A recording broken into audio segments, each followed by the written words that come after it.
Welcome sa Here Story PH. Maraming salamat. Chapter 1, Isang langit sa dapit hapon. Unti-unti itong nabalot ng dilim habang gumuho ang lupa sa ilalim.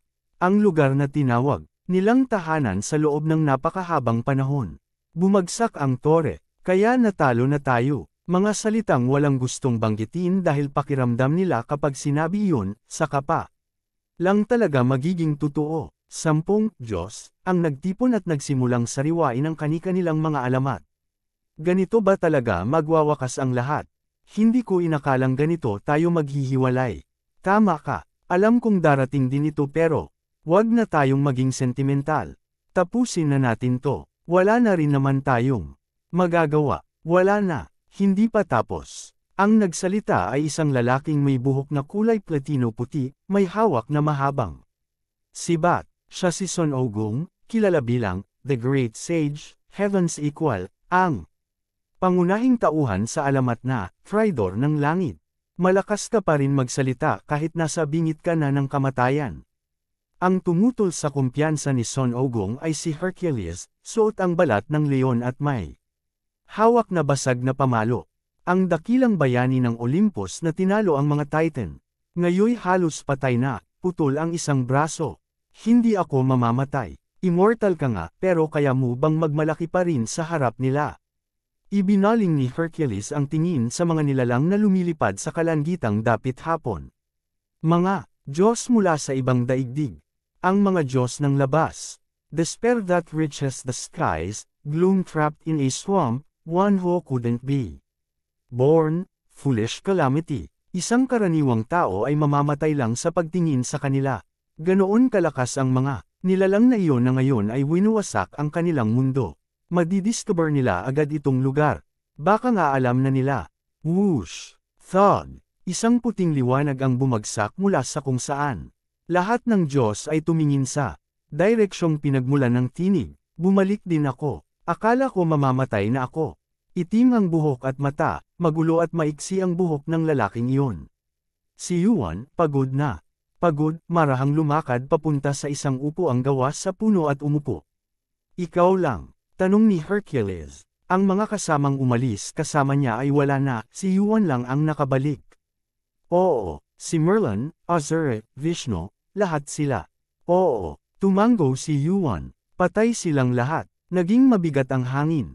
Ang mga Diyos na sumama kay Yuan ay hindi na nakabalik. Malamang nilamon na sila ng mga nilalang na iyon. Naging pagkain ng ibang daigdig. Pero sandali lang ang katahimikan.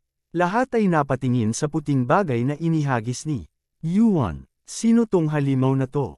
Foolish chaos. Ano? Nagulat ang lahat sa sagot ni Yuan. Alam nilang hindi ordinaryo ang nilalang na dala niya, pero mas higit pa pala sa inakala nila. Siya talaga. Tumango si Yuan. Ngayon ko na sigurong napatunayan. Isa sa mga Diyos ng labas. Sa laban niya kay Foolish Chaos, napagtanto ni Yuan ang katotohanang napakalamig at totoo, hindi kayang talunin ng inner, ang outer. Ang mga inner ay mga nilalang na nasa loob ng tore tulad ni Yuan. Ang mga narito ay mga Diyos na nakarating na sa pinakamataas na palapag, may sariling alamat at kapangyarihan ng Diyos, ngunit kahit sila ay walang panama sa mga Diyos ng labas. Alam na nila ito mula pa sa simula ng labanan. Mula nang unang lumitaw ang mga Diyos ng ibang daigdig, naging malinaw na sakuna ang kanilang pag-iral. Walang paraan para manalo. Ang matandang lalaking nakaupo sa sulok ang nagsalita. Sa ngayon, itinaas niya ang kamay at ipinakita ang mekanismo ng isang orasan sa kanyang palad.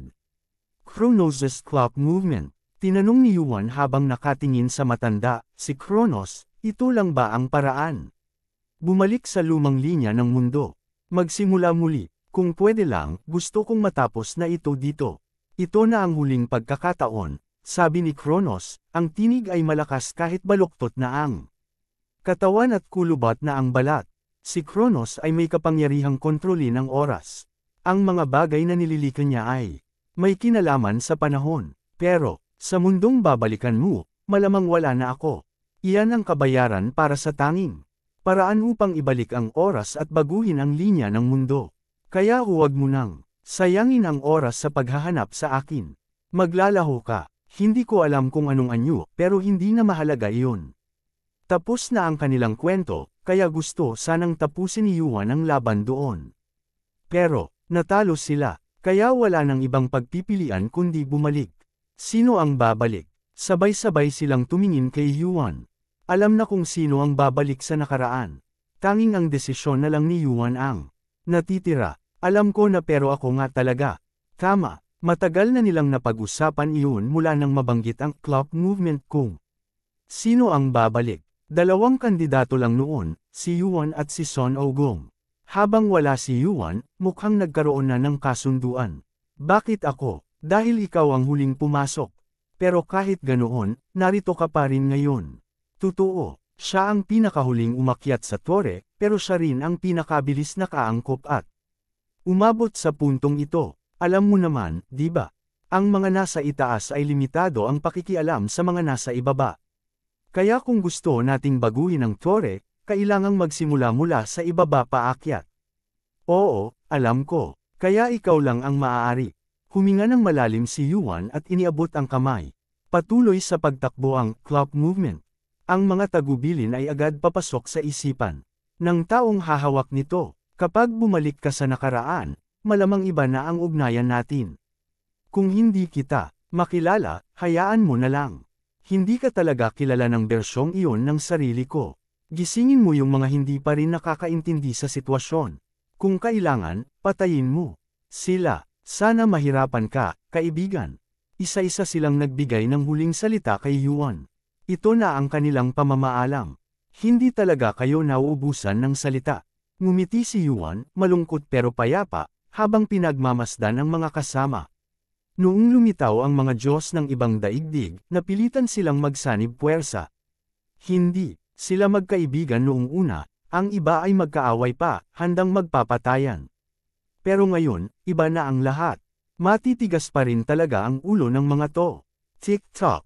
Hindi niya maiwasang mag-alala. Paano niya muling mapagsasama ang mga ito pagbalik niya sa nakaraan? Kaya ba nilang labanan muli ang mga Diyos ng ibang daigdig? Kaya ba nilang baguhin ang lahat? Tick-tock. Nagsimulang umikot pabalik ang clock movement. Mukhang mahihirapan nga ako. Sa paningin ni Yuan, libo-libong mekanismo ng orasan ang sabay-sabay na umikot pabalik. Sa oras, Chapter 2, dahan-daang bumukas ang mga mata ni Yuan matapos siyang malubog sa napakaraming clock movements. Kaya pala hindi yung katawan ko ang bumalik sa nakaraan. Ang oras ko ang ibinalik. Magaan ang katawan niya parang nap-blow up na lobo. Mga stats, mana, lahat ng nagpapalakas sa katawan niya ay nawala. Sayang naman, kung nakabalik siya sa nakaraan dala ang mga kapangyarihan niya. Siguradong mas madali ang lahat. Siguro naman mahirap gawin iyon. Magkaiba ang problema sa pagpapadala ng kaluluwa pabalik sa oras at pagpapadala ng buong katawan pabalik sa panahon. Kapag ang katawan ang ibinalik, kailangang harapin ang problemang may dalawang bersyon ng iisang tao sa parehong panahon, at kailangan din ng napakalaking enerhiya para tumawid sa timeline. Siguro imposibleng gawin iyon kahit para kay Kronos. Kaya babalikan ko na lang lahat mula sa zero. Ang pagbabalik sa nakaraan ay parang paggising mula sa napakatagal na tulog. Para malaman kung gaano kalayo ang ibinalik sa kanya ang oras, sinimulan ni Yuan na obserbahan ang paligid. Wham! Naramdaman niya ang mabigat na tama sa mukha. Grabo ang napiling sandali para bumalik. Hold up, gonna act like a big man. Lumilinaw ang paningin niya at nakita ang isang lalaki sa harap niya. Well-toned ang katawan, mahaba ang ilong, at pilit nagpapakita ng nakakatakot na ekspresyon. Sino ba itong ta? Matagal na ang nangyari kaya hindi agad naalala. Napansin niya ang suot ng lalaki at saka na nagbalik ang alaala. Oo, Changsol University. Naka-letterman jacket ang lalaki mula sa universidad na pinuntahan dati ni Yuan. Malabo ang alaala niya dahil napakalayo na ng panahon, pero nang makita ang jacket, naalala niya na dati siyang estudyante sa kolehiyo. Nasa isa siyang gym sa campus. Ano nga pangalan nito? Halos bumalik na sa isip niya. Whoosh! Ha! Nang magkamali ang suntok niya, naguluhan ang lalaki. Lumakad si Yuan ng isang hakbang pabalik at nagmumurmur, bukas ba o ngayon nga? Ba? Ano? Ano ang petsa ngayon? Sagutin mo agad at pa-4-5 kita dahil hindi nga naman masakit. Ang suntok mo. Nagbago ang ekspresyon ng lalaki. Siguro inakala niyang binubuyang siya. Anong sinabi mo, gago? Nawala ba utak mo? Ano pinagagawa mo dito? Wala ka na. Ngang paggalang. Swoosh. Wham! Umaikot ang ulo ng lalaki. Ang langit-langit at sahig na parang naghalo ang huling nakita niya bago siya bumagsak sa sahig. Parang hindi ko na kailangan ng tulong mo. Nasa bulsa ko ang phone, Walang saysay ang tanong ni Yuan. Nararamdaman niya sa bulsa ang smartphone na sisigat sa tanong niya. Matapos tingnan ang petsa sa phone, tumingin si Yuan sa lalaking pasimpleng nakalagay. Sa sahig, bakasyon dapat ang school. Wala ka bang ibang gagawin sa libreng oras mo? Nakita niya ang pangalan ng lalaki sa call log. Naalala niya tuloy, Kim Myung-hun ang pangalan. Mas mataas siya ng 1 taon sa batch ni Yuan at kilala bilang masamang tao sa Physical Education Department. At ako pa, pinapalo ng hindi ko alam ang dahilan. Hindi talaga niya alam bakit. Tapos na ang semester pero tinawag siya ni Kim Myung-hun para suntukin. Sinabi raw na isipin niya ang dahilan. Karapat dapat ka rin sa parusa, sabi ni Yuan sa taong walang malay. Ang petsa ay ika-31 ng Disyembre taong 2019. Huling araw ng taon. Naalala ni Yuan ang ika-31 ng Disyembre bilang araw ng unang pagsimula ng tutorial. Ayos ang timing. Magandang petsa. Hindi masyadong maaga, hindi rin huli. Hindi niya malalaman kung aksidente lang o pinili ni Kronos ang petsa pero natuwa si Yuan sa sitwasyon. 3:00 ng hapon ang oras. 9 na oras hanggang hating gabi. Hindi malaking oras para maghanda at pumili ng lugar. Mukhang magiging busy ako simula ngayon. Nang magbalik ang malay ni Kim Myung-hun, gabi na. Patay ang lahat ng ilaw at sa madilim na gym, ginaisang siya ng pag-vibrate ng telepono. Oo nga, may plano siya. 7 p.m. Dapat magkita sila ng mga kaibigan para uminom at kumain. Pucha, grabe na talaga. Naalala ni Kim Myung-hun na muntik siyang malagay sa kahihiyan. Napatid siya habang nagtuturo sa mga underclassmen. Hindi niya maisisiwalat ito dahil nakakahiya. Ipapapak ko ng maayos yang ulol na to. Inilagay niya ito sa swerte. Nagkataon lang daw ang suntok. Sikat siya sa galing sa pagtalo, habang maliit ang tangkad ni Kim Yuan at madaling pasunurin. Hello, oo, nandito lang. Tinuturuan ko lang yung isa. Saan? Kinuha agad ang gamit at sumakay ng taxi papuntang Hongdae si Myung-hun. Matapos linisin ang nosebleed at alisin ang dumi sa damit, ayos na ang itsura niya. Hindi lang ika-31 ng Disyembre, Huwebes pa kaya sobrang dami ng tao sa Hongdae dahil sa 4 na araw na holiday. Ang dami ng tao. Hoy dito kayo, late ka, may late fee ka. Naghihintay na ang mga kaibigan niya, batch 2018. Mga lalaki silang malapit ng sumabak. Sa army, bakit ang hirap tawagan mo? Late ka ng 1 oras, 50,000 won. Tanga ka, binigyan siya ng inumin agad nang umupo siya. Matagal na silang umiinom kaya pulaang. Isang kasama, ano ba yan, bakit parang down ka na naman? Hindi ka ba nagpalipas ng stress kanina? Huwag na nating pag-usapan, bigyan mo na lang ako ng isa pang inumin. Gusto niyang malasing. Binigay ng mga kaibigan niya ang halo ng beer at soju. Para lingunin ang espiritu niya. Tinanong siya ng isa habang inaabot ang inumin, ano ginawa mo kay Kim Yuan? Nagtigil sandali ang hawak ni Myung-hun sa baso, nagmuni-muni, at napangiti. Pinukpok ko ng todo. Sana nai-ospital siya. Seryoso, dahan-dahan lang baka magpakamatay. Kasi ano kung gawin niya yan? Wala daw siyang magulang, sino ang magrereklamo sa atin? Tama nga, ano naman natin kung magpakamatay? Tanga lang siya kung ganyan. Natuwa si Myung-hun sa sagot ng mga kaibigan. Nag-e-enjoy silang lahat, at unti-unting nawawala ang masamang alaala sa araw na iyon. Ayos lang, susunugan ko na lang siya mamaya. Kung gagawin niya iyon, maitatanggi niyang nangyari ang mga nangyari. Lumipas ang round 1 at round 2. Pagkatapos ng beer at soju, nag-order sila ng mamahaling liquor sa round 3. Bakit ganito karami ang tao? 4 na araw na weekend kasi. Anong oras na? 11:50, halos 2020 na. Ang malamig na hangin ang unti-unting nagpapalinaw sa kanila. Nang hindi na malabo ang ulo, itinapon ni Myung-hon ang natapos na sigarilyo at tumindig. Fair na, ayaw natin mag-sober ngayon, di ba? Ano, yun ba si Kim Yuan? Saan? Aba, siya nga, napaigi si Kim Myung-hon sa sinabing iyon ng mga kaibigan. Nilihim niya ang kaba, bakit nandito siya? Nandoon nga si Yuan sa gitna ng tao, nakatayo na may dalang malaking luggage case sa isang kamay. Dumadaan lang ang mga tao sa kanya na parang estatwa. Nakapirmi siya at parang naghihintay ng tao. Totoo ba ito? Fucha, hindi talaga kanya ang araw. Nagkataon na makita si Kim Yuan dito bago pa man siya makapanghiganti ng maayos. Ayos naman tingnan. Tama, naghihintay kaya ng tao. Anong gamit ng carry-on? Terry, kumusta tayo? Bakit wow welcome? Ano plano nyo? Lumapit na ang mga kaibigan ni Myung-hon kay Yuan.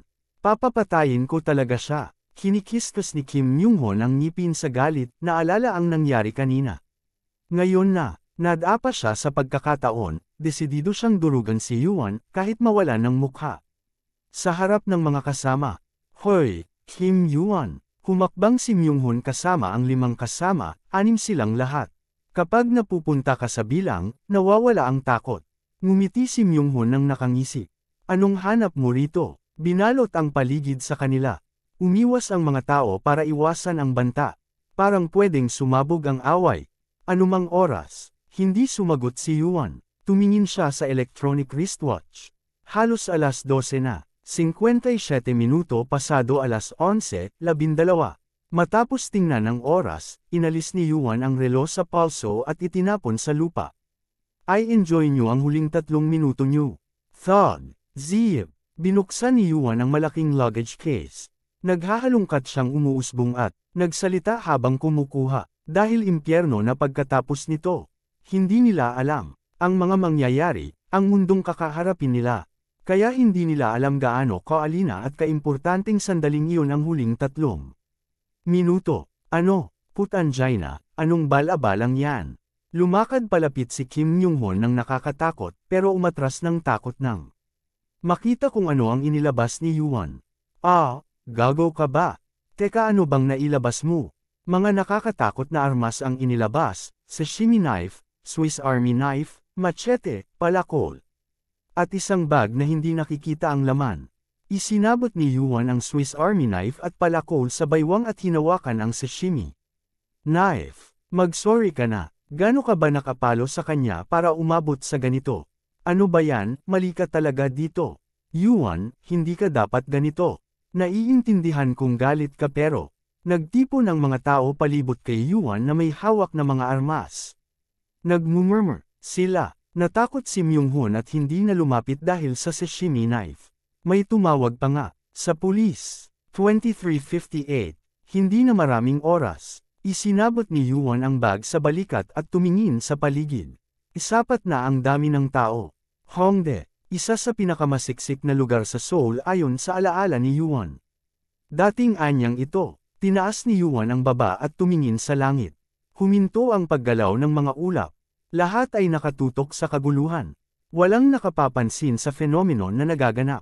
Nakikita lang nila ang mga armas na hawak ni Yuan at ang kaguluhan. Siyempre na, habang magulo, tiningnan ni Yuan ang relo na itinapon niya. Nagsisimula na, zits. May tunog na pumailan lang sa tenga niya. Hindi lang siya ang nakarinig. Daang-daang at libo-libong tao sa Hongdae ang sumaklab sa tenga. May ilang nahimite dahil sa tunog sa ulo at tenga. Tahimik si Yuan habang pinapanood ang paligid na nagbabago. Cake, gawkat, crack, cake. Hamati ang lupa at may mga di pamilyar na halaman na sumibol mula sa bitik. Gua, naging inverse ang kulay ng mga ulap, naging itim. Na-freeze ang electronic watch sa 2020, alas 12 hours. Sector, 20,131. Population, 12,014. Isang welcome message ito, 12,000 tao. Hindi mali ang pagpili ng Hongdae. Gua, Gya. Ang unang maririnig matapos huminto ang ringang ay nakakatakot na ungol. Nandito na sila. Umalangaw-ngaw ang mga ungol sa pagitan ng mga gusali. Lumakad si Yuan, hawak ang kutsilyo, lampasan si Kim Myung-hon at ang grupo. Nakakapit pa rin sila sa tainga. Tapos na. The tutorial will now begin. Ang 3 minuto. Chapter 3. Guo, Gya. May sigaw sa gitna ng malakas na ingay. Habang nakikinig sa mensahe, hinanap ni Yuan ang pinagmulan ng sigaw. Survive the zombie horde. All zombies will perish after 30 minutes. Hindi gaanong iba ang misyon sa naranasan na niya noon. Pero may isang kaibahan. Sobrang dami nila. Tumataas ang bilang ng mga zombie na lumilitaw sa kalsada. Iba-iba ang hirap ng tutorial per area. Nakaayon ito sa dami ng tao. Mas maraming populasyon mas mahirap ang difficulty. May sense iyon. Dahil mas marami ang pwedeng magtulungan kailangan mas malakas ang mga kalaban para patas. Pero sa totoo lang, walang low ika kung tutuusin. Kaya, no monsters, zombies, mga zombie. Pinagmasdan ni Yuan ang mga taong napasigaw at nagtakbuhan nang makita ang mga zombie. Hindi maiiwasan. Sobrang sikip ng mga kalsada sa Hongdae kumpara sa dami ng tao. Sa ibang lugar mas maluwag ang kalsada mas kaunti ang tao na nagkukumpul kaya mas may puwang tumakas. Mas kaunti rin ang mga zombie kaya mas mababa ang hirap. Sobra lang talaga ang tao sa kalsada. Wala halos mapagtakbuhan. Kaya babaha ng dugo dito sa Hongdae habang pinupunit ng mga zombie ang mga tao. Isang solusyon lang dito, kapag di ka makatakbo lumaban ka. Hindi ka mabubuhay laban sa ganitong karaming horde kung takbo lang. Sa oras na maging tutorial zone ang lugar may hangganan ng pwedeng takbuhan at may mga nakatagong zombie sa bawat kanto. At, normal lang ang reaksyon nila. Ganoon din si Yuan noon. Matapos magsimula ang tutorial saka lang niya tinanggap ang mundo kung ano ito. Nag-adapt at ginawa ang lahat para mabuhay. You are able to check your status by saying the activation phrase, status window. You have obtained a basic weapon, old knife. Bawat tao ay binigyan ng sandata, mga kutsilyo, martilyo, sibat at iba pa. Mukhang bagay sa kakayahan ng bawat isa ang natanggap nila. Kutsilyo ang naibigay kay Yuan. Clank. Tinapon ni Yuan ang kutsilyo. Mapurol ang talem. Halos hindi maituturing na armas. Naitatlong zombie di ko mapapatay gamit ito. Kung mahusay sana ang paggamit iba ang usapan, pero mas mabuti pa ang bakal na pamalo kaysa sa lumang kutsilyong ito. Ang tanda na maaari itong mabasag kahit kailan. Samantala ang tema ng unang tutorial ay survival. Walang tigil ang pag-respawn ng mga zombie kahit ilan pa ang mapatay mo. Kaya, huwag kayong tulak. Umalis. Ang mga di mapalad na malapit sa mga zombie agad nakagat. Tulakan at hila-hilan. Hindi sila nag-atubiling isakripisyo ang iba para sa sariling buhay. Ganoon ang kalikasan ng tao. Mabuhay ha. Binuksan ni Yuan ang bag at kinuha ang maliit na bote sa loob. Hindi sapat yan. Hindi sapat ang normal na pag-clear ng tutorial sa mga dapat gawin ni Yuan ngayon. Noon sapat na ang makaligtas pero ngayon mas mahalaga ang layunin niya. May iba pang arma si Yuan bukod sa old knife. At isa pa, ibuhos ni Yuan ang laman ng bote sa sashimi knife. Splash! Sige, handa na. Matapang ang tingin ni Yuan. Hindi na niya kailangang tingnan ang status. Ramdam niya ang panimulang stats ng katawan niya. Terra, vroom. Sumuong si Yuan diretso sa gitna ng horde. Mabagal at mahina ang mga zombie pero kapalit noon wala silang pakiramdam sa sakit at napakahirap patayin. Kailangan ng lakas para tapusin sila. Sa unang tutorial kakaunti lang ang kayang gumawa nyon. Pero, slash, you were the first to kill a zombie in your area. You have obtained 100 points. Your experience points massively increased. You leveled up. Strength increased by 1. Dexterity increased by 1. Constitution increased by 1. Parang mantikang hiniwa ng sashimi knife ang ulo ng zombie. Perpekto, ngumiti si Yuan. Sulit na mauna. Malaki ang gantimpala sa unang kill. Mahirap makakuha ng 100 points sa early game at napakahalaga ng dagdag stats mula sa level up. Mas malakas ang braso at binti. Yan ang lakas ng strength. Mas mabagal tingnan ng mga zombie, mas magaan ang katawan. Yan ang bisa ng dexterity. Mas sariwa ang pakiramdam, mas pantay ang hininga. Yan ang bisa ng constitution. Tuloy ang galaw ni Yuan. Shing! Stab stab stab! Slash! Iwinasiwas niya ang kutsilyo at nagbagsak ng zombie sunod-sunod. You leveled up. You leveled up. Mabilis ang level up sa simula. At dahil din iyon sa bilis ni Yuan sa pagputol ng ulo. Sunod-sunod ang masarap sa tainga na notifications. Ang sarap sa pakiramdam. Napangiti si Yuan sa di mabilang na zombie sa paligid. Ito ang isa sa dahilan kung bakit pinili niya ang Hongdae. Tumutugma ang dami ng zombie sa dami ng tao, at mananatili iyon hanggang sa susunod na area ng tutorial. Habang pinapanood si Yuan na mag-isa at pumapatay ng 12 ng zombie. Nagbago ang reaksyon ng mga tao. Teka, mahina lang ba talaga ang mga zombie? Mukhang kaya naman. Saan ka man pumunta may mga taong walang takot. Ilan ang sumabay lumaban matapos makita ang pagkatay ni Yuan. Napakahalaga ng gantimpala sa early stage. Sa mga mabilis kumilos ngayong araw may ilan na aabot sa upper floors ng tower. Pero syempre, hindi iyon madali. Bakit ganito sila? Ayaw mamatay. Kahit pukpukan mo pa ang ulo hindi agad namamatay ang zombie. Hindi biro ang maghiwa ng ulo gamit ang mapurol na lumang espada. Marami ang nakagat dahil nagulat na hindi pala ganon kadaling patayin ng zombie. Nakakamatay ang laso ng zombie para sa mga kalahok ng unang tutorial. Slice. Parang hindi nakasingkinis ang hiwa ng talim. Para bang pumupurol ang kutsilyo pero hindi. Iyon ang dahilan. Suck. Pow. Tinadyakan ni Yuan ang isang zombie. Nawala na ang bisa. Zip. Mabilis siyang kumuha ng isa pang bote. Smash. Splash. Biniyak niya ang bote gamit ang espada at binasa ang talim. Sumangaw ang alat at amoy isda sa ilong ni Yuan. Gumagana. Naalala niya ang malayong alaala. Isang sinabi ng isa niyang kasama pagkakapasaw nila sa tower. Di tulad mo wala akong talento. Kahit ikumpara mo ako kanino halata na kulang ako. Pero nakaligtas ka pa rin. Swerte lang. May nadiskubre akong kakaiba sa unang tutorial. Unang tutorial, zombies lang ang dapat pagtiisan diba? Alam mo ba kung saan ako dati nagtatrabaho? Trabaho? Bakit biglang trabaho? Ano ba trabaho mo? Maswerte ang lalaking nakilala ko sa first floor. Sa oras na ito malamang siya ay kamakatay ng zombie ng madali kumpara sa karamihan. Nagmamanage ako ng salt evaporation ponds. Sa unang tutorial ang mga zombie, ang kahinaan nila ay asin. Slash. Muli nang parang mantika ang ulo ng zombie sa talam ng kutsilyo. Dahil iyon sa alat ng tubig alat na ibinuhos ni Yuan sa talam. You have defeated 100 zombies in 10 minutes. You have achieved an unbelievable feat in the tutorial. You have obtained 3 unallocated stat points. Unallocated stat points will be distributed at random if unused by the end of the tutorial. Nanlaki ang mata ni Yuan. Hindi niya inasahan ang gantimpalang ito. Puwid palang makuha ang unallocated stat points sa tutorial. Napakahalaga ng unallocated stat points. Random ang stats tuwing level up kaya kapaki. Pakinabang ang puntos na ito dahil pwede mong ilaan sa kahit anong stat mo. Habang tumataas ang level mas hirap mag-level up pero hiwalay ang unallocated points sa leveling. Itatabi ko ba muna? Sa ngayon disabled ang arcane power. Magagamit lang ito sa kalagitnaan ng tutorial.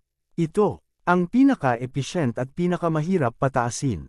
Pero kung ay lalaan ngayon pwede siyang lumakas agad. Nagpa siya si Yuan matapos timbangin.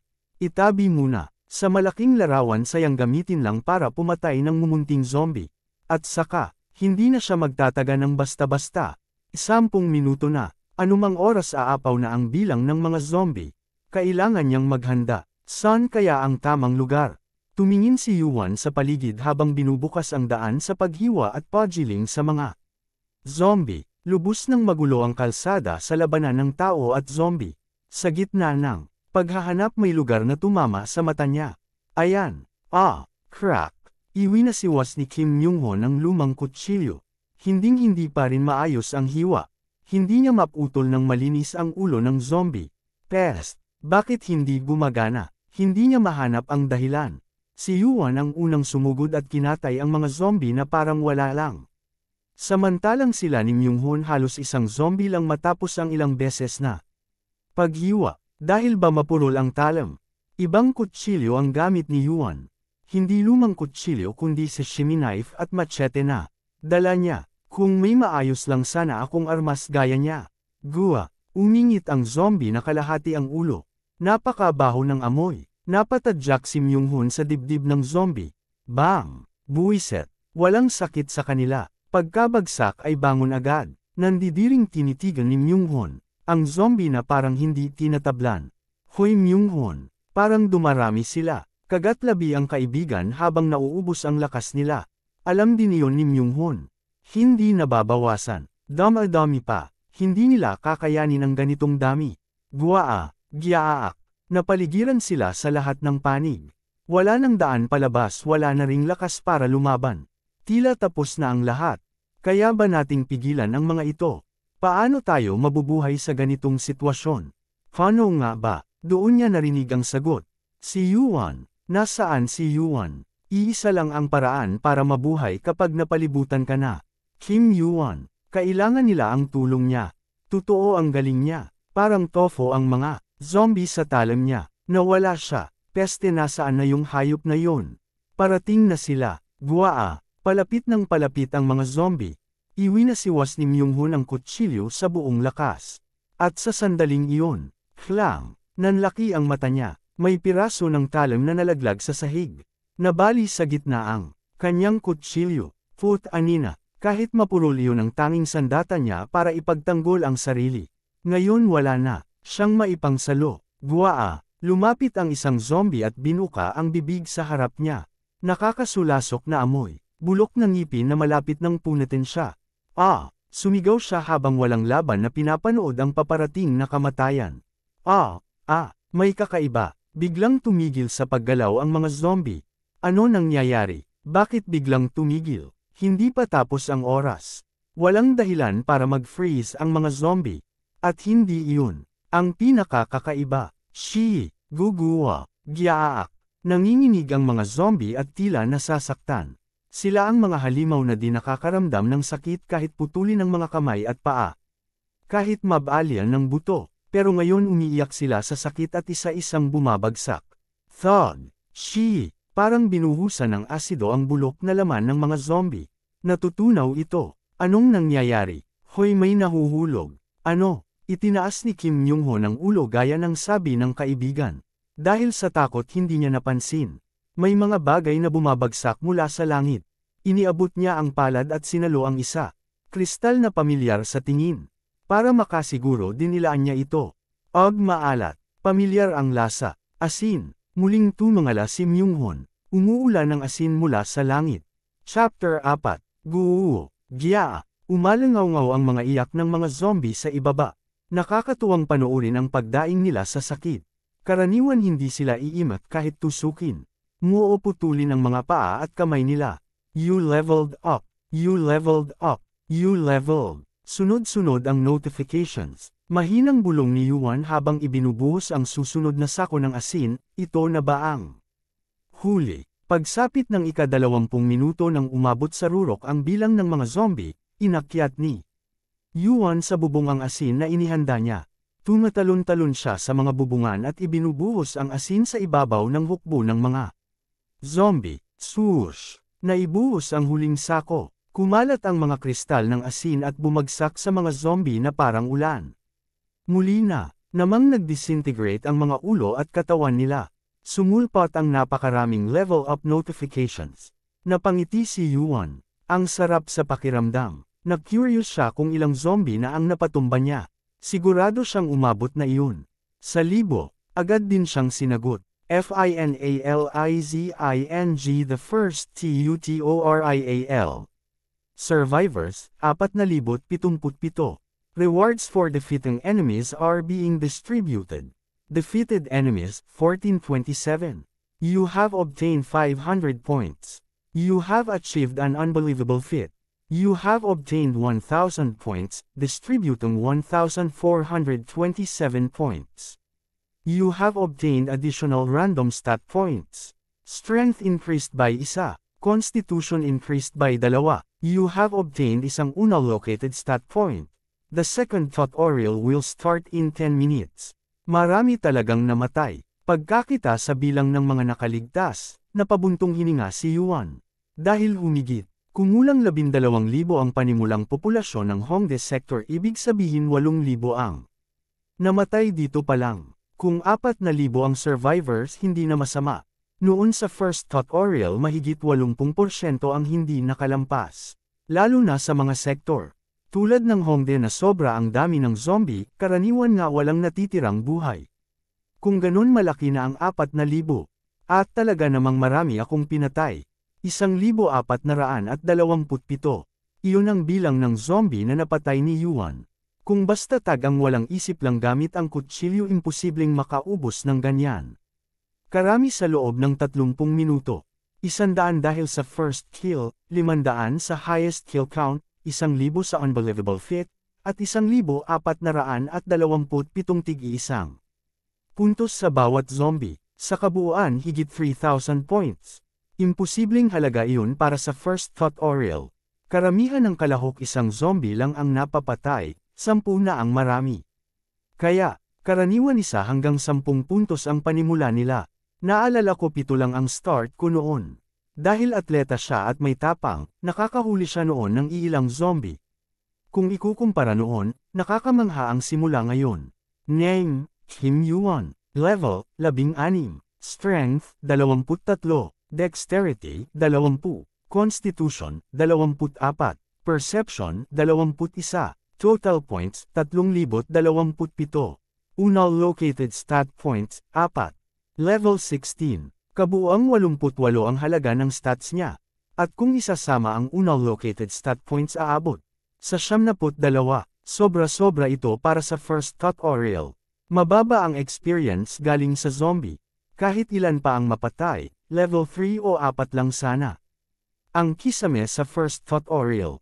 Ang susunod na tutorial ay, habang tumatayo si Yuan, mas mahigit hello, everyone. Masayahing tinig na kabaligtaran ng sitwasyon ang narinig. Napahinto ang gulo sa ibaba. Pati si Yuan, sino yun? Narinig mo rin ba? Narinig ko. Saan nanggagaling?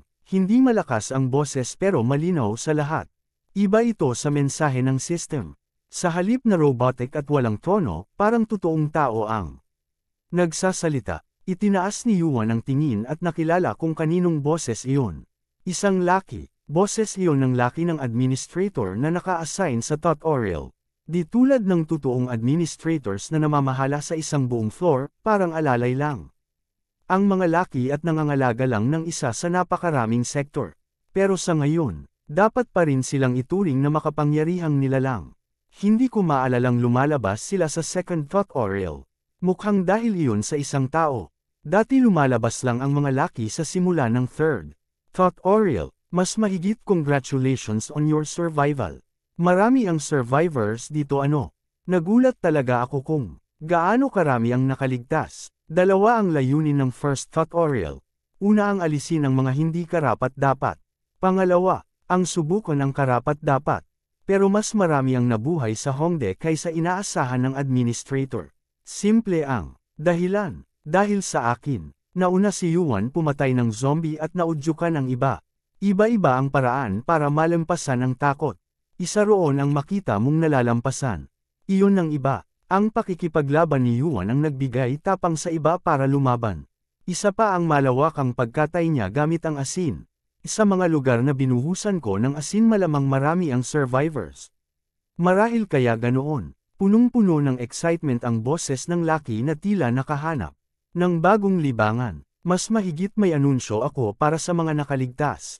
Karaniwan ginagawa ko ito pagkatapos ng second tutorial, pero magiging exception ito dahil may isang tao na masyadong mabilis na nakatupad ng requirement. Ang salitang anunsyo ay nagbigay pag-asa. Anunsyo, ano yun? Pwede na ba tayong umuwi? Iisa ang hangarin ng lahat. Makauwi, maliban na lang kung baliw ka, walang gustong habulin ng zombie, lumaban sa kanila, o manood ng taong namamatay sa harap mo. Mas mahigit isa lang ang anunsyo. Paano gamitin ang points ninyo? Ngayon lahat pumalakpak. Sumunod silang pumalakpak na kunwari masaya, pero ramdam na hindi yun galing sa puso. Hindi yun paraan para makauwi. Malaki ang pagkadismaya. Gayunman, may ilan na nakinig ng mabuti sa laki. Sila ang tipikal na survivors, mabilis mag-adapt. Mas mahigit 2 paraan ang pangunahing gamit ng points. Una ang shop. Sobrang lupit nito. May mga item na lampas sa imahinasyon ninyo. Ang shop, mukhang simple ang pangalan pero napakahalaga ng papel nito sa mundong ito. Hindi biro ang kasabihang pwede kang maging Diyos kung sapat ang points mo. Levels at points. Mula rito magiging labanan na para sa dalawa. Mas mahigit pangalawa ay gamitin itong pera. Mahilig kayo sa pera diba?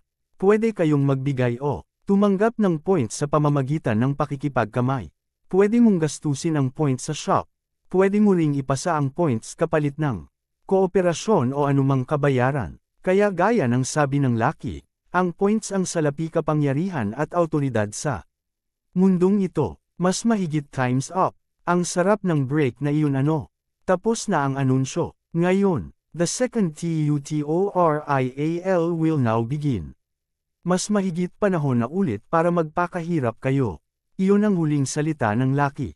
Nagsimula na ang second tutorial. In the center of the sector, a safe zone has been created. Please enter the safe zone. Once every 3 hours, 100 points will be distributed. Safe zone. Iyon lang ba? Nagtipo ng mga tao sa oval na biglang lumitaw sa lupa. Mahabang oval ito na may ibang kulay. Lila ang gitna at pula ang mga dulo. Fair na. Buwisit ano nangyayari? Nasan si Changho? Ewan. Baka patay na. Naglakad papunta sa safe zone sina Myunghun at ang barkada. Swerte, malapit ang safe zone. Nasa paligid sila ng gitna ng sektor. Naglibot ng tingin si Kim Myunghun na parang litong-lito. Bakit? Sino hinahanap mo? Wala. Wala lang. Ngayon ko lang naisip, wala dito yung hayop na si Yuan. Dama-dami ang tao sa safe zone. Hindi naman kataka-taka kung hindi mo siya makita sa gitna ng ilang libong tao. Hindi naman siguro siya namatay. Imposible. Buhay yun. Tama. Parang halimaw kung lumaban. Baka dito talaga siya bagay. Totoo ang galing ni Yuan. Kaya hinahanap siya ni Nam Myunghun at mga kasama. Pakiramdam nila mas ligtas kung susunod sila sa kanya. Ha! Doon natano ni Myunghun si Yuan sa malayo, binabagtas ang karamihan. Matapos ang sandaling pag-aalinlangan kumaway siya. Hoy! Hoy! Kim Yuan! Pagkadinig ng pangalan niya, tumigil si Yuan at tumingin. Kim Myunghun, saan ka pupunta? Mali ang direksyon mo. Hindi mo ba narinig na dapat sa safe zone tayo? Magiliw ang tono ni Myunghun di tulad kanina. Iba na ang sitwasyon. Alam niyang walang mabuting may dudulot ang kontrahan kay Yuan.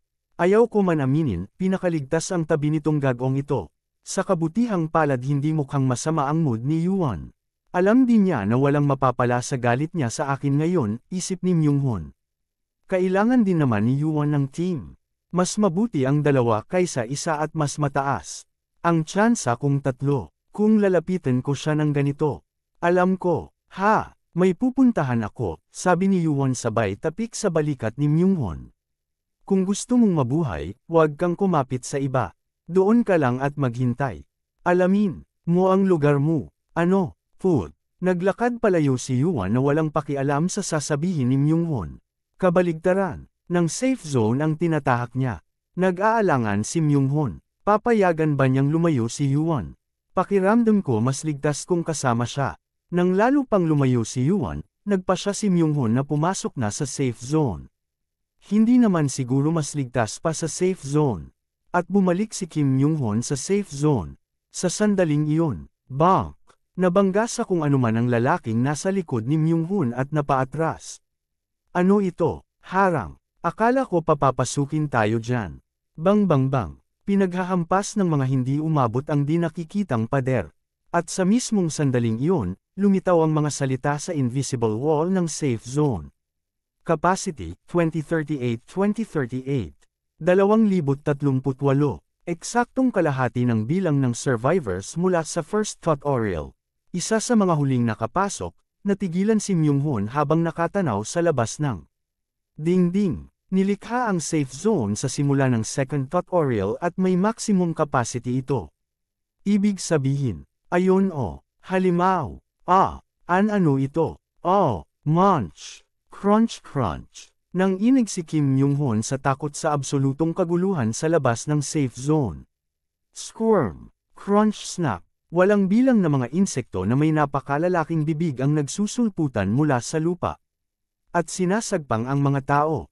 Chapter 5. Sa Save Me. Ang mga sigaw sa malayo ang nagpadali sa lakad ni Yuan. Nagsimula na. Ang second tutorial ay kaganapang nagbibigay ng 100 points kada 3 oras. Binibigyan ka ng points habang wala kang ginagawa. Sa una parang maganda pero ang tutorial ay pagsala kung sino ang papasok sa tower. Hindi yun magiging madali. Stab. Kishishe. Isang kakaibang tuyong huni mula sa lupa. Inihulog ni Yuan ang sashimi knife niya pababa. You were the first to kill an earthworm. You have obtained 300 points. Distributing 2 random stat points. Strength increased by 1. Dexterity increased by 1. Gumanda ang pakiramdam ni Yuan sa mga lumabas na mensahe. Itinakda ng tutorial ang pamantayan kung sino ang pwedeng pumasok sa tower at para. Doon ay nagbibigay ito ng sapat na gantimpala para umangat ang mga tao sa pamantayang. Iyon. Matapos tingnan ang mensahe, tumingin si Yuan sa mga insektong sumisirit mula sa lupa. Earthworms. Malaking bunganga at matutulis na ngipin. Sa unang tingin malaking uod lang. Kapag lumabas ka sa safe zone, ikaw ang target nila. Iyon ang kahulugan ng safe zone. Isang lugar na ligtas sa earthworms. At nasa labas ng lugar na iyon si Yuan. Step-step. Bumaba si Yuan sa hagdan. Nagtaas siya ng pagbabantay at pumikit. Hindi mo rin naman sila makikita. Sumisilo ang earthworm sa pamamagitan ng paghukay pataas. Kaya walang saysay ang mga matang bukas. Kapag pumikit, humahasa ang ibang pandama at hindi na umaasa sa paningin. Kailangan niyang sandigan ang pandinig, pandama sa balat, at ang kutob na lampas sa 5 pandama. Squirm. Itinaas ni Yuan ang paa. Gugu-gugu. Kaya, crack. Yung earthworm na sumirit mula sa lupa ay nadurog ang ulo sa eksaktong yapak ni Yuan. Iwinasiwas ni Yuan ang sashimi knife. Slice. You leveled up. Strength increased by 1. Dexterity increased by 1. Perception increased by 1. Patay ang earthworm. Naputol ang ulo. Nag-level up si Yuan kahit 2 pa lang ang napatay. Malapit na pala siya mag-level up. Siyempre mataas din ang experience ng earthworms. Natural lang iyon. Sa simula pa lang, hindi sila dinisenyo para katayin sa second tutorial. Pero kumpara sa mga zombie mas madali silang patayin. Ang panganib lang ay hindi mo nakikita kung saan sila manggagaling. Step. Tuloy ang baba ni Yuan sa hagdan. Malalim ang narating. Nakatira sa ilalim ng lupa ang earthworms. Gumagawa sila ng yungib at doon nagtatayo ng pugad. Binuksan ni Yuan ang mata at binasa ang karatula. Hongdae Station. Ang istasyon ng subway ang pinakamalaking underground area sa sektor ng tutorial ni Yuan. Hindi humihinga ang earthworm sa ilalim. Mahaba lang ang kaya nilang pigilin ang hininga. Kaya kailangan nila ng malaking pugad. Kaya, dahan-daang binuksan ni Yuan ang mata. Sask S. Crunch crunch. Dapat nagkukumpulan sila sa pinakamalaking espasyo sa ilalim. Hindi na niya kailangang pumikit. Wala na siyang nakikita sa harap kundi puro earthworms. Hindi na niya kailangang bantayan ang sahig. Ang nasa harap na ang tutukan. You have discovered the hidden dungeon Hongdae Station. You have obtained 100 points. Bingo! Hindi na ito ang Hongdae Station na kilala niya. Tirahan na ito ng earthworms na misyon. Ang kainin ang mga hindi umabot sa safe zone. Sa madaling sabi dungeon na ito. Shi! Crunch! Nakita nila si Yuan at gumapang palapit. Kamangha-mangha ang tanawin. Sabik silang lumunin ng hayop sa harap kaya nakalimutan nilang mula sa ilalim dapat sila manghuli. Stab. Slice slash. Iwinasiwas ni Yuan ang kutsilyo at machete sa mga dumarating na earthworms. Isang experience jackpot. Swerte ko. Hindi sigurado si Yuan na may nakatagong dungeon. Hindi man lang matatawag na monsters ang earthworm sa tower. Mga insekto lang talaga, sila, pero sa tutorial delikado sila at ang kakayahang magtago sa lupa ay banta sa mga walang sapat na kasanayan o stats. Napakagandang source ng experience. Slash. Nagbagsak si Yuan ng isa pang earthworm na lumapit. Hindi na sila nakakatakot na halimaw sa harap niya. Mga dambuhalang insekto na may ngipin lang. Ngayon na nahanap ko ang pugad nila, madali na ang pangangaso. Sa sandaling iyon, flop, Roll roll roll. May marmol na nahulog mula sa bibig ng earthworm na kakaputol lang niya. Ha! Pinulot ni Yuan ang gumugulong na marmol. Ano ito? Napangiti si Yuan sa hindi inaasahang sorpresa. Puwid pala itong makuha sa second tutorial. Bagong tuklas. Wala pang nakakaalam nito dahil sa pagkakaalam ni Yuan wala pang nakapanghuli ng earthworm noon sa second tutorial. Isinuksok niya ang marmol sa bulsa. May dahilan na siyang maging mas dinado. Level 17 ako ngayon. Inalala ni Yuan ang orihinal na target para sa second tutorial at tinimbang ang minimum para maabot iyon. Unahin ang level 20. Naglakad siya papunta sa mga nakalatag na sako-sakong karanasan sa harap niya. Mabagal ang takbo ng oras. Walang magawa. Nakatalikod ang mga tao sa pader ng safe zone, nakapikit. Impyerno sa labas ng safe zone. Nagkalat ang piraso ng laman at di mabilang na insekto ang kumakain sa mga bangkay. Niipis hindi ko kaya. Mas pipiliin ko pang kagatin ng dila kaysa lamunin ng mga iyan. Hindi sila makakapasok dito diba? Hay hindi, sabi ligtas dito. Kahit may 2,000 na tao, kakaunti ang nagsasalita. Baka sa kaunting ingay ay sumulpat ang earthworm sa ilalim. Tahimik ang safe zone. Natural lang dahil maingat ang lahat sa bawat salita. Lumipas pa ang oras. 3 hours have passed. You have obtained 100 points. Wow points. Parang pera ito. Malaki ba ang 100? Naging interesado rin sina Kim Myung-hun at ang barkada. Pwede kang bumili sa shop gamit ang points. Dati 2 puntos lang sila o 3. Ngayon, pwede na silang makabili ng ilang item. Saka ito nangyari. The red region will be DEACTIVATED. Capacity, 1867-1500. When the max capacity is surpassed, people will be randomly expelled from the safe zone. Kasabay ng mensahe may mga taong gumalaw. Hoy ano iyon? Huwag please. Hinayla palabas ng di nakikitang puwersa ang ilang tao. Nagbalik sa orihinal na kulay ang bahaging pula sa sahig ng safe zone. Hindi naligtas ang mga iyon at muling sumulpat ang earthworms. Crunch! Snap! Ang mga naitaboy at ang mga nasa gilid ay inatake. Walang matatakbuhan. Gaano ka man kalayo tatagal lang ng kaunti bago ka rin lamunin ng mga insekto. Buwiset! Lumiliit ba ito? May hinala na ako. Marami ang naniwalang may kahulugan ang mga kulay. Ilan ang nakaisip na posibleng lumiit? Ang safe zone. Kabilang doon si Kim Myung-hun. Gano pa kaya kaliit ito? Lila ang gitna. Naging kahel ang labas. Ilan kaya ang kasya sa gitna? Tiningnan ni Myung-hun ang natitirang oras. Remaining time, 2:57, 11. 2 oras at 57 minuto.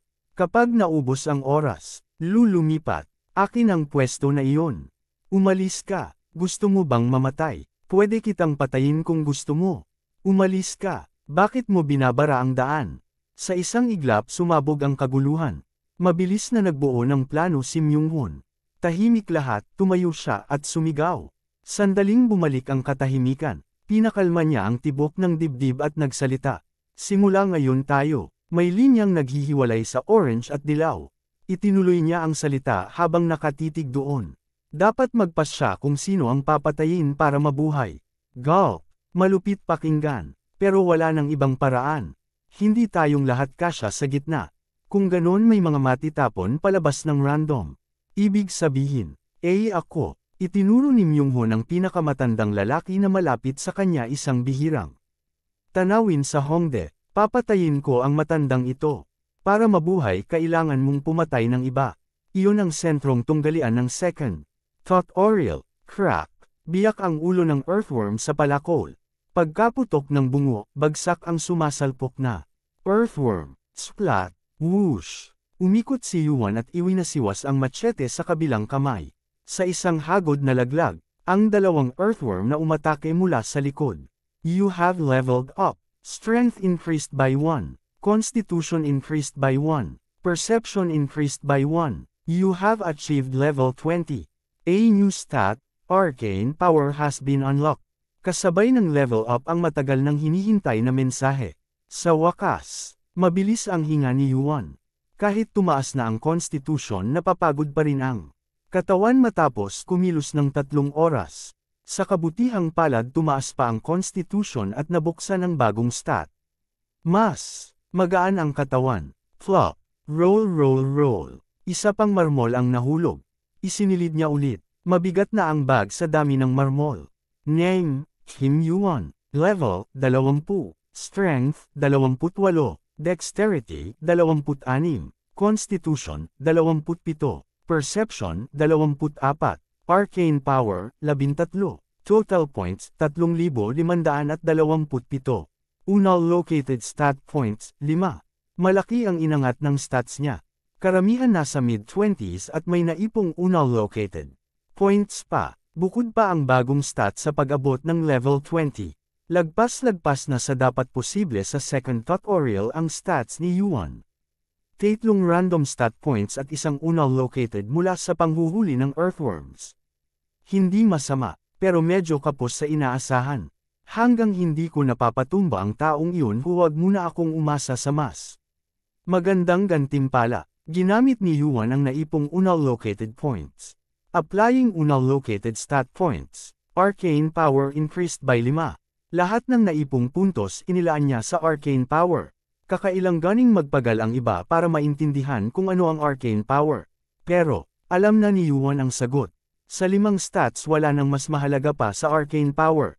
Arcane Power, 18. Pwede na. Pumikit sandali si Yuan at tumango habang nararamdaman ang agos ng Arcane Power sa loob. Nagsimula siya sa 13 Arcane Power. Natuklasan niya kalaunan na sobrang taas iyon. Ang di masyadong bihasa ay nagsisimula sa 5 o 6. Ang may talento karaniwang 9 hanggang 11, at iilan ang nagsisimula sa 12. Parang nabiyayaan ng tower, at nandito si Yuan. Nagsimula sa 13 at ngayon nasa 18. Hoy! Tumingin si Yuan sa paligid habang nakatayo sa ibabaw ng mga bangkay ng earthworm. Pinapanood mo diba? Sigaw niya sa hangin. Makalipas ang ilang sandali, mas mahigit how did you know? Isang pero na singlaki ng daliri. Lumitaw sa harap ng mga mata ni Yuan ang laki ng Administrator. Chapter 6. Nagmayabang si Yuan nang lumitaw ang laki, alam kong medyo kamangha-mangha. Ako, at doon sa inyo hindi ba nakaka-bored? Tanging espesyal sa safe zone ang patayan tuwing 3 oras. Siyempre nakakatuwa iyon, para sa laki, pero alam ni Yuan na mas kapanapanabik siya panuurin. Mas mahigit tama ka dyan. Salamat, medyo sumaya ang boring kong trabaho. Pero wow, naka-level, 20 ka na agad. Swerte lang, mas mahigit swerte daw. Ang mga ganyan ang nakakatakot. Tumatawa ang laki habang nagsasalita. Sa lahat ng yugto ng tutorial, ang second tutorial, ang pinaka-boring para sa mga laki. Mas mahigit kaya mo ako tinawag para saan? Ang shop, mas mahigit bibili ka ng item. Hindi, umiling si Yuan. Skills ang bibilhin ko, mas mahigit skills. Nagulat ang laki sa sagot ni Yuan. Pagkatapos ay ngumisi ito at binuksan ang shop. Mas mahigit malamang ikaw ang pinakauna na bibili ng skill sa second tutorial. Ang skills ay ang napakaraming espesyal na kakayahan sa tower. At minimum na kailangan. Para magamit ang mga ito ay ang ma-unlock ang arcane power sa pag-abot ng level 20. Lumabas ang walang katapusang katalogo sa harap ng mga mata ni Yuan. Halos walang bagay na hindi binibente sa shop. Sa simula may mga kapaki-pakinabang na sandata at gamit na 100 hanggang 200 points. Ang totoong item lagpas 500 points. At sa mga iyon, ayan, matapos mag-scroll sa mahabang listahan nahanap niya ang skills. Ang pinakamura ay 1,000 points. Ang ilan umaabot sa 100,000 points. Ito lang ba ang skills ninyo? Wala bang iba? Mas mahigit yan lang ang pwedeng bilhin sa tutorial. Bakit may hinahanap ka bang partikular? Wala naman. Ayos lang mapansin. Pero hindi pwedeng malaman ng laki na kabisado niya ang mga items sa tower. Hindi maganda na masyado siyang nakababad sa mata ng laki. Kapag nalaman nitong may alam si Yuan tungkol sa tutorial at tower, pwedeng baguhin ang hirap ng tutorial. Ito na lang. Pumili si Yuan ng skill. You have spent 2,000 points. You have obtained the skill Monkey's Eyes. Total points, 1527. Nagkulay ginto ang mga mata ni Yuan. Naguluhan ang laki sa pinili at sa pagbabago. Mas mahigit Monkey's Eyes, hindi naman kagandahang skill iyon. Maganda ang pangalan. Mas mahigit. Napasimangot ang Lucky. Halatang nadismaya. Wala eh. Taliwas sa sinabi ni Yuan, hindi lang pangit pakinggan ang Monkey's Eyes, kundi hindi rin kapaki-pakinabang ang epekto. Higit sa lahat masyadong mahirap gamitin. Para sa taong hindi pa nakapasok sa tower, mabilis na pumili si Yuan ng isa pa. At ito rin. You have spent 1,500 points. You have obtained the skill Basic Arcane Sword. Total points, 27. Tumango ang Lucky. Mas mahigit magandang pagpili. Kapaki-pakinabang ang Arcane Sword para punan ang kakulangan sa attack power sa early stages ng tutorial. Tama ang Lucky. Iyon ang dahilan kung bakit pinili niya ito. At mura rin. Hindi niya nakitang kailangan panggastusin ang natitirang points. Habang lumalakad palayo si Yuan, ngumiti ang Lucky. Mas mahigit mag-enjoy ka.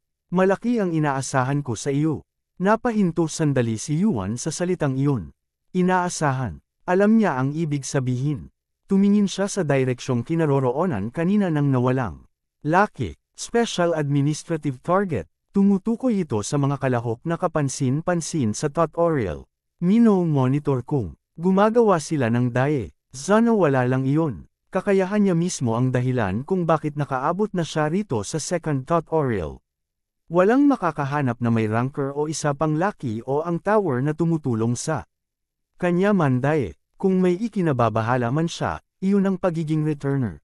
Malaking bentahe ang pagiging returner. Stats man o wala, natural na magiging madali ang tutorial kung hawak mo ang impormasyon at karanasan mula sa hinaharap. Pero hindi gaanong nag-aalala si Yuan. Imposibleng malaman ito ng administrator. Ang clock movement ay gawa ni Kronos, Mimir, at Odin. Sila ang mga nilalang na lumaban sa Outer Gods na nagdala ng pagwasak sa tower. At si Kronos, na mahalaga sa paglikha, ay nabura ang pag-iral bilang kaparusahan sa paggamit ng clock movement. Ni ang tunay na administrator, lalo na ang Lucky, ay hindi dapat makaalam sa bagay na ito. Malalim na buntong hininga ni Yuan. Ang stat na arcane power at dalawang skill, naabot na niya ang minimum na gusto niya mula sa second tutorial. Monkey's Eyes, rank F. Proficiency, 0.00%. Mga matang minsang pag-aari ng isang unggoy sa Mount Wugwo. Kapag inactivate, tumatalas ang paningin at tumitibay ang 5 pandama. Basic Arcane Sword, rank F. Proficiency, 0.00%. Babalutin ng arcane power ang espada. Depende sa paggamit, maaari itong maging matapat at mahusay na espada. Payak ang paliwanag ng dalawang skill. Ang Arcane Sword ay nagiging mas maraming gamit depende sa arcane power at control. Ngurito, kapaki-pakinabang sa tutorial at early floors. Samantala ang Monkey's Eyes ay skill na hindi mo agad mauunawaan ang gamit base sa paliwanag. Talagang may lakas ng loob silang ibenta ito. Kahit siya ang bumili, mabigat sa loob ang 2,000 points. Pero pinili pa rin niya ito kaysa iba. Inactivate ni Yuan ang skill. Tumalas ang 5 pandama at mas malayo ang nakikita niya. Ang mga tunog, ang presensya pati ang hanging dumadampi sa balat ay iba ang dating. Hindi masamang skill, hindi ka kailanman sa sobra sa skills. Kaya walang totoong masamang skill. Pero kung ganito lang, overpriced talaga. Wala na. Kailangan na niyang simulan agad ang pagtaas ng proficiency sa pamamagitan ng madalas na paggamit. Kaya pala ganito ang mata ng taong iyon. Remaining time, 29 minuto pasado alas 12:58. Tiningnan ni Yuan ang oras na natitira. May 30 minuto pa bago mawala ang orange safe zone. Isapat pa ang oras. Nabawi na niya ang arcane power na nawala, magaan na parang balahibo ang katawan. Kumpara sa dati niyang arcane power, mumulang ito pero malaki ang kaibahan sa wala. Shai Shirek, crunch crunch. Habang lumalalim ang lakad sa subway station, mas marami siyang nakita na earthworms. Mas malaki ang kumpol kaysa kanina. Parang pugad ng langgam ang siksikan. Boom! May bahagyang asul na liwanag ang machete sa kamay ni Yuan. Epekto iyon ng bagong skill na Arcane Sword. Alam kong nandito kayo. Shai Shirek. Kra. Munch munch. Isang dambuhalang insekto na mas malaki sa lahat ng earthworm. 2 metro ang kapal ng katawan at halos 15 metro ang haba. Kumakain siya ng mga torso ng tao. Dalang pagkain ng iba pang earthworms. Mother worm, ina ng earthworms. Siya ang nangangitlog at ang mga napisa ang nagdadala ng pagkain sa kanya. Siya ang boss ng dungeon na ito at ng second tutorial. Crack crunch. Hiya. Sabay-sabay na sumigaw ang lahat ng earthworms nang maramdaman si Yuan. Tinatayang 2 o 300 sila. Hindi man gaanong nakakatakot ang gumagapang na earthworms, sobrang dami lang. Talaga, kinakain nila ang buong sahig. Wala akong oras para isa-isahin. Umentrada si Yuan at tumalon. Leap. Pagbagsak, nagbagsak siya ng mga malalapit at saka tumakbo diretso sa mother worm. Slash splat. Isang bagsak kung papatayin ang mother worm. Ang machete na may arcane sword ay madaling pumuputol ng earthworms. At sa kabutihang palad, malakas ang kapit ng mother worm sa mga anak nito.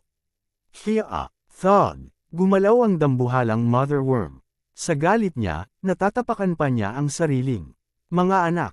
Napangiti si Yuan. Ang hina ng utak mo. Mabilis ang paglapit ng mother worm. Pagkapasok sa saklaw, nilamon niya si Yuan sa isang kagat. Crunch! Nagbanggaan ang mga ngipin at may hindi magandang tunog. Guro! Walang nataman sa pagitan ng ngipin. Naguluhan ang mother worm. Crack! Giyaa! Umalangaw-ngaw ang hiyaw ng mother worm. Sakit iyon sa ulo niya. Salamat at ikaw ang lumapit. Splat stab! Stab stab stab! Sunod-sunod na isinubsob ni Yuan ang palakol at machete sa ulo nito. Parang umaakyat. Sa bundok, mabilis siyang nakasampas sa katawan ng mother worm. Giyaa! Nagwawala na talaga ang mother worm. Nang maramdaman niyang nasa ibabaw siya ni Yuan, agad siyang gamulong. Boom! Na-expose ang tiyan. Sa sandaling iyon, tumusok ang machete sa sikmura. Splash! Mula sa sugat ng mother worm bumulwak ang dugo. Boom! Kumislap ang asul na liwanag sa palakol at machete. Habang nakatiwangwang ang tiyan, pagkakataon niya ito. Walang awang iwi na siwas ni Yuan ang sandata. Slice splat! Swoosh! Naduraj at napunit ang tiyan ng mother worm. Hiyaw! Sigaw ng sakit. Habang pumipilipat, muling ibinuko ng mother worm ang ngipin kay Yuan. Hiyaa! Slash! Binalutan ni Yuan ng arcane power ang palakol at pinaghati ang ulo ng mother worm. Boom! Remaining time, 1 minuto pasado alas 12, 12. Kaunting oras na lang. Kita ni Myung-hun ang matandang pinalabas niya. Wala akong magawa. Bilang tao may bahagyang konsensya pa rin siya. Hindi pwedeng wala siyang maramdaman sa panunood sa matandang Maple Ace dahil sa kanya. Please tulungan ninyo ako. Hindi tama ito. Paano ninyo nagagawa ito kung alam ninyong mamamatay kami? Habang palapit ang oras, lumalakas ang pakiusap ng mga itinapon sa labas. Kagatlabi si Kim Myung-hun bago sumigaw, tumahimik. Napatigil ang mga pilit bumabalik dahil sa sigaw at tingin niya.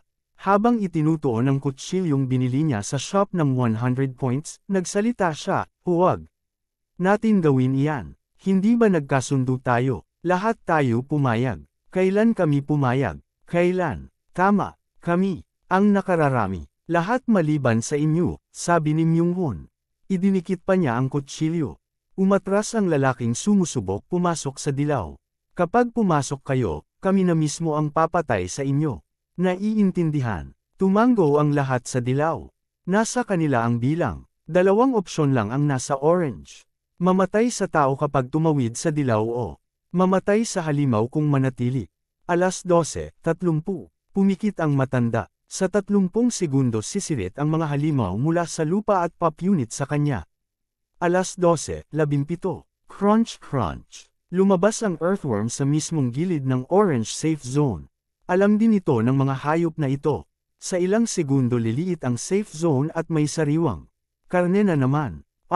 Bubugs. Lumayo. Nagsisigawan ang mga nasa gilid ng safe zone.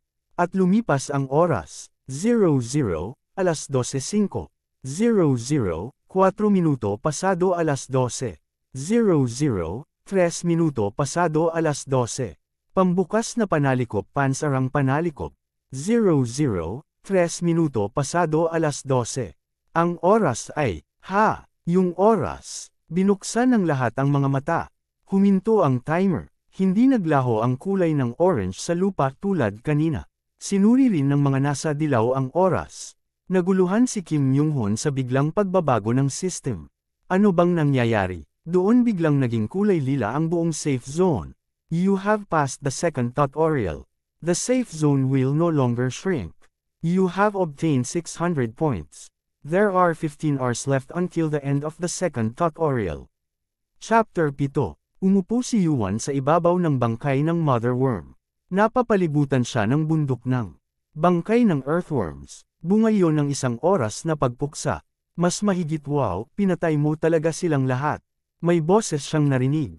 Ang laki iyon. Nagpahid si Yuan ng ointment mula sa bulsa at itinapon ang lalagyan. Medyo hirap din. Daan-daang earthworms. Kahit gumagapang lang sila sa lupa, sila pa rin ang bantay ng mother worm. Kahit si Yuan ay nagkagasgas habang hinahabol silang lahat. Mas mahigit gusto mo ba kitang pagalingin? Kasama ba iyon sa rewards? Mas mahigit syempre, tatanggihan ko. Ganito kababaw na pinsala, gagaling kapag tinaasan ko ang constitution. Nadismaya ang laki sa sagot. Malamang gusto nitong bawasan kahit kaunti ang gantimpala ni Yuan gamit ang dahilan na iyon. Natagalan. Pagkatapos ng pagkatay, mahigit 30 minuto siyang naghintay sa lugar.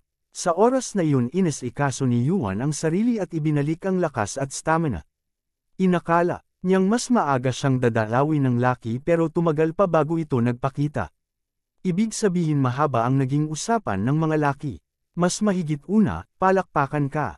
Paano nakaabot ang normal na tao sa puntong ito sa second tutorial pa? Trabaho ng mga laki ang pamahalaan ng tutorial. Bahagi nyo ng tamang gantimpala o parusa sa mga lumilihi sa disenyo ng tutorial. Hinhunting ni Yuan ang boss ng second tutorial, ang mother worm. Siya ang ina ng mga earthworms at halimaw na nagpapanatili ng ekosistema ng second tutorial. Pero pinatay iyon ni Yuan. Buong nilinis ang second tutorial, salungat sa disenyo ng antas. At ang reward. Walang nakaset na gantimpala sa system para sa pagpatay sa mother worm. Natural lang, hindi siya nilalang na dapat kayang patayin sa second tutorial.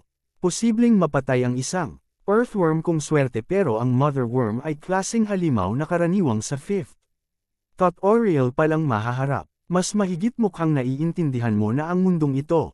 Medyo, sa lahat ng ginawa ko, mas kataka-taka kung hindi ko mapansin na may gantimpala ang espesyal na aksyon. Mas mahigit ganun ba? Kadalasan hindi iyon natutuklasan ng mga tao. Pero oo nga, parang espesyal. Humahaba ang usapan. Inusisa ni Yuan ang laki sa inip na tono, kaya ano ang reward ko? Mas mahigit mayroon kang 3 pagpipilian. Ano ang mga iyon? Mas mahigit una, ang karapatang laktawan hanggang 5th tutorial.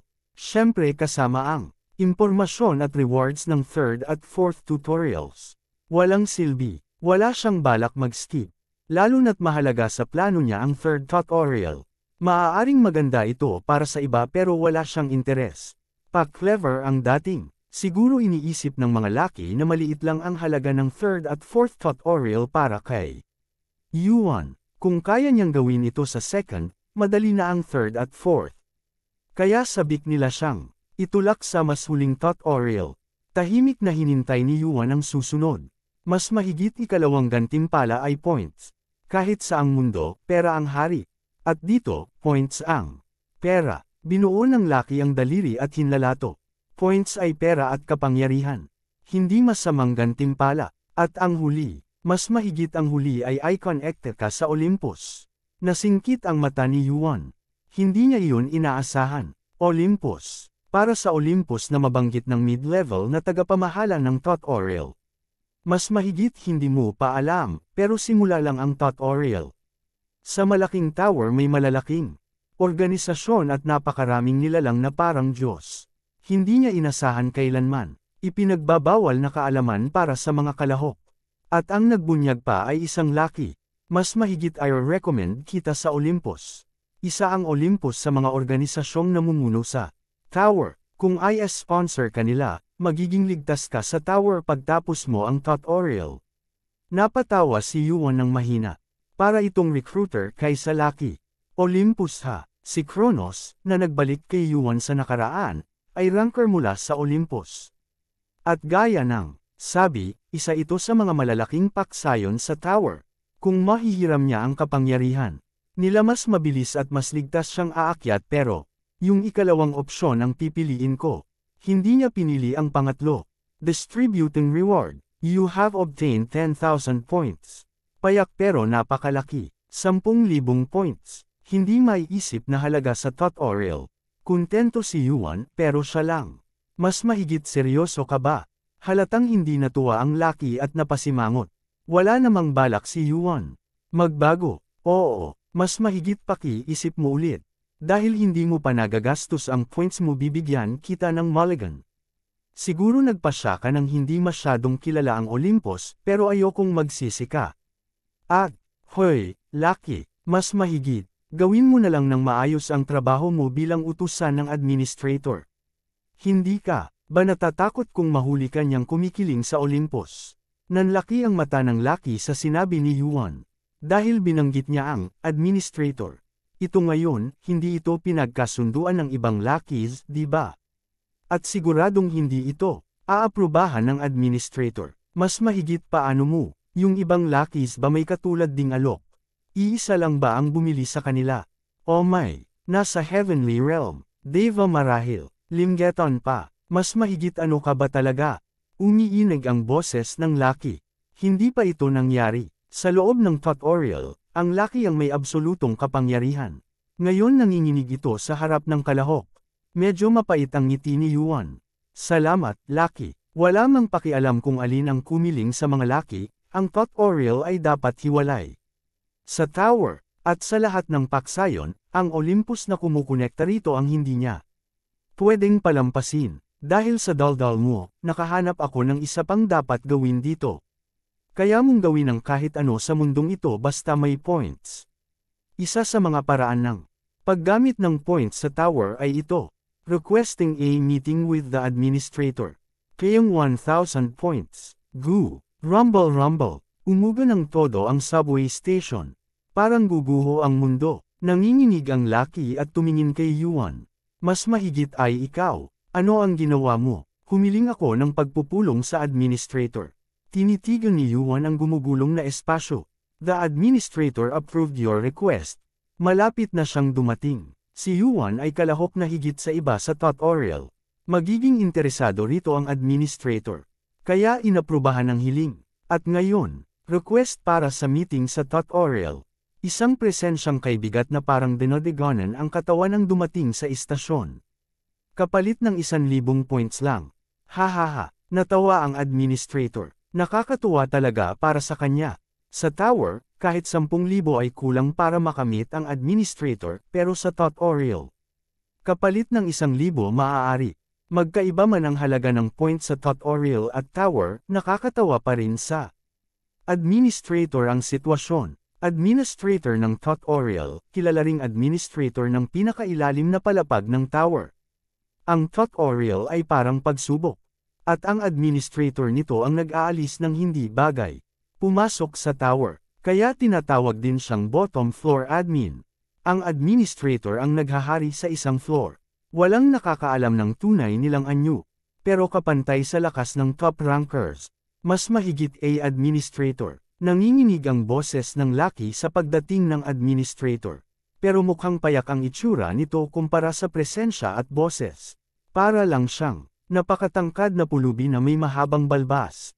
Iyon lang ang mailalarawan. Hindi pinansin ang Lucky, lumakad ang administrator at tumayo sa harap ni Yuan. Kaya gusto mong makipagkita sa akin. Pinigil ng administrator ang presensya. Kung hindi, mahihirapan huminga si Yuan. Ako si Kim Yuan, kalahok ng tutorial. Hihihi. Alam ko, pinatay mo raw ang mahigit 1,000 undead sa first tutorial. Oo, nang i-verify ng mga tauhan ko, wala silang nakitang daya o kakaiba. Tama sila at doon. Ako nagulat. Hindi lang ang Lucky ang interesado. Pati ang pinuno ng floor, ang administrator, ay nabighani kay Yuan. Paano mo nalaman ang pag-iral ko? At paano mo natuklasan ang paraan para humiling ng meeting? Marami siyang tanong. Paano nalaman ni Yuan ang tungkol sa administrator at ang paraan ng paghingi ng pulong? Walang ganoong impormasyon sa second tutorial. At bakit siya humiling ng pulong? Alam ko ang batas ng tutorial. Ang batas. Ano iyon? Na lahat ng impormasyon tungkol sa tutorial ay dapat makuha ng kalahok sa sarili niyang kakayahan at hindi ibinibigay ng administrator o ng tower. Nagpatuloy si Yuan habang nakatingala sa higit 2 metrong figure. Batas na ikaw ang nagtakda. Iyon ang sagot ni Yuan. Sa madaling sabi, lahat ng alam niya ay sariling kuha.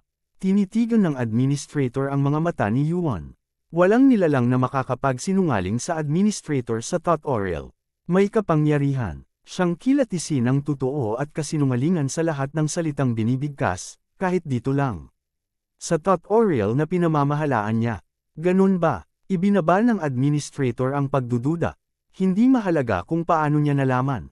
Basta, walang tumulong sa kanya, ayos lang. Inilipat ni Yuan ang atensyon ng administrator. Sa halip, mukhang may panghihimasok ng tower dito. Dito, tinutukoy ko ang Lucky. Ang Lucky na nag-aabang ay bahagyang ngumiti sa administrator at napatawa ng pilit. Tahimik nitong ipinapakiusap kay Yuan na huwag ibunyag. Wala itong silbi. Nakipag-ugnayan ng Olympus sa mga Lucky. Olympus. Oo. Iminungkahi nitong I-sponsor ako ng Olympus. Namula sa galit ang mukha ng administrator. Tumingin siya sa Lucky para tiyakin ang totoo.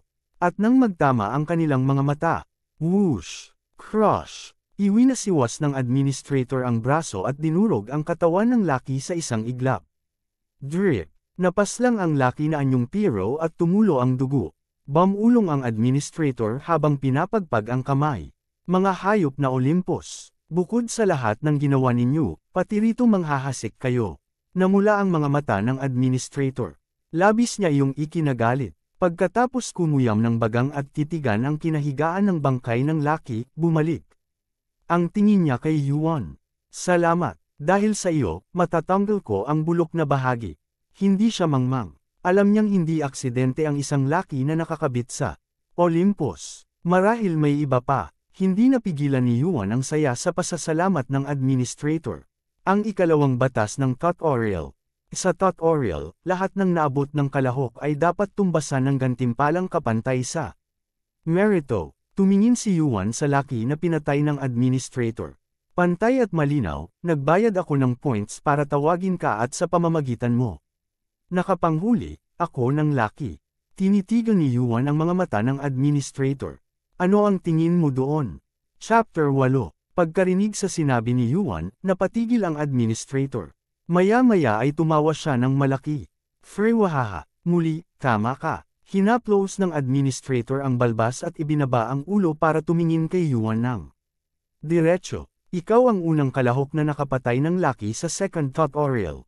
Ha, laging may. Unang beses pala. Fiwahaha, kakaiba ang tawa ng administrator. Ngayong naunawaan na niya ang nangyari, napailing. Siya sa gulat.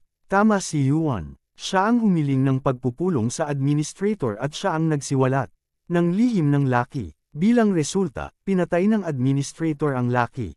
Lahat ay ayon sa plano ni Yuan. Hindi mo man siya pinatay gamit ang sarili mong kamay, sa iyo pa rin ang tagumpay. Karaniwan imposibleng mamatay ang isang Lucky. Ang mga Lucky ang mid-level na tagapamahala ng tutorial na kumikilos bilang kinatawan ng administrator. Kahit pagsamahin lahat ng kalahok sa tutorial, hindi nila matatalo ang isang Lucky. Halos kapantay ng ranker ang lakas ng isang Lucky. At isa sa kanila ay namatay. Kahit kamay man ng administrator ang tumapos dito, walang duda na ayon lahat sa plano ni Yuan. Salamat. Kaya ano ang ninanais mo? Parang marami ka ng points. Tingnan natin, anong nababagay na gantimpala. Nagmuni-muni ang administrator. Dahil ito ang unang beses na may napatay na Lucky. Parang hindi siya makapagpasya sa tamang gantimpala. Mapayapang naghintay si Yuan. Umupo ang administrator sa sahig na nakalupasay at nag-isip ng malalim.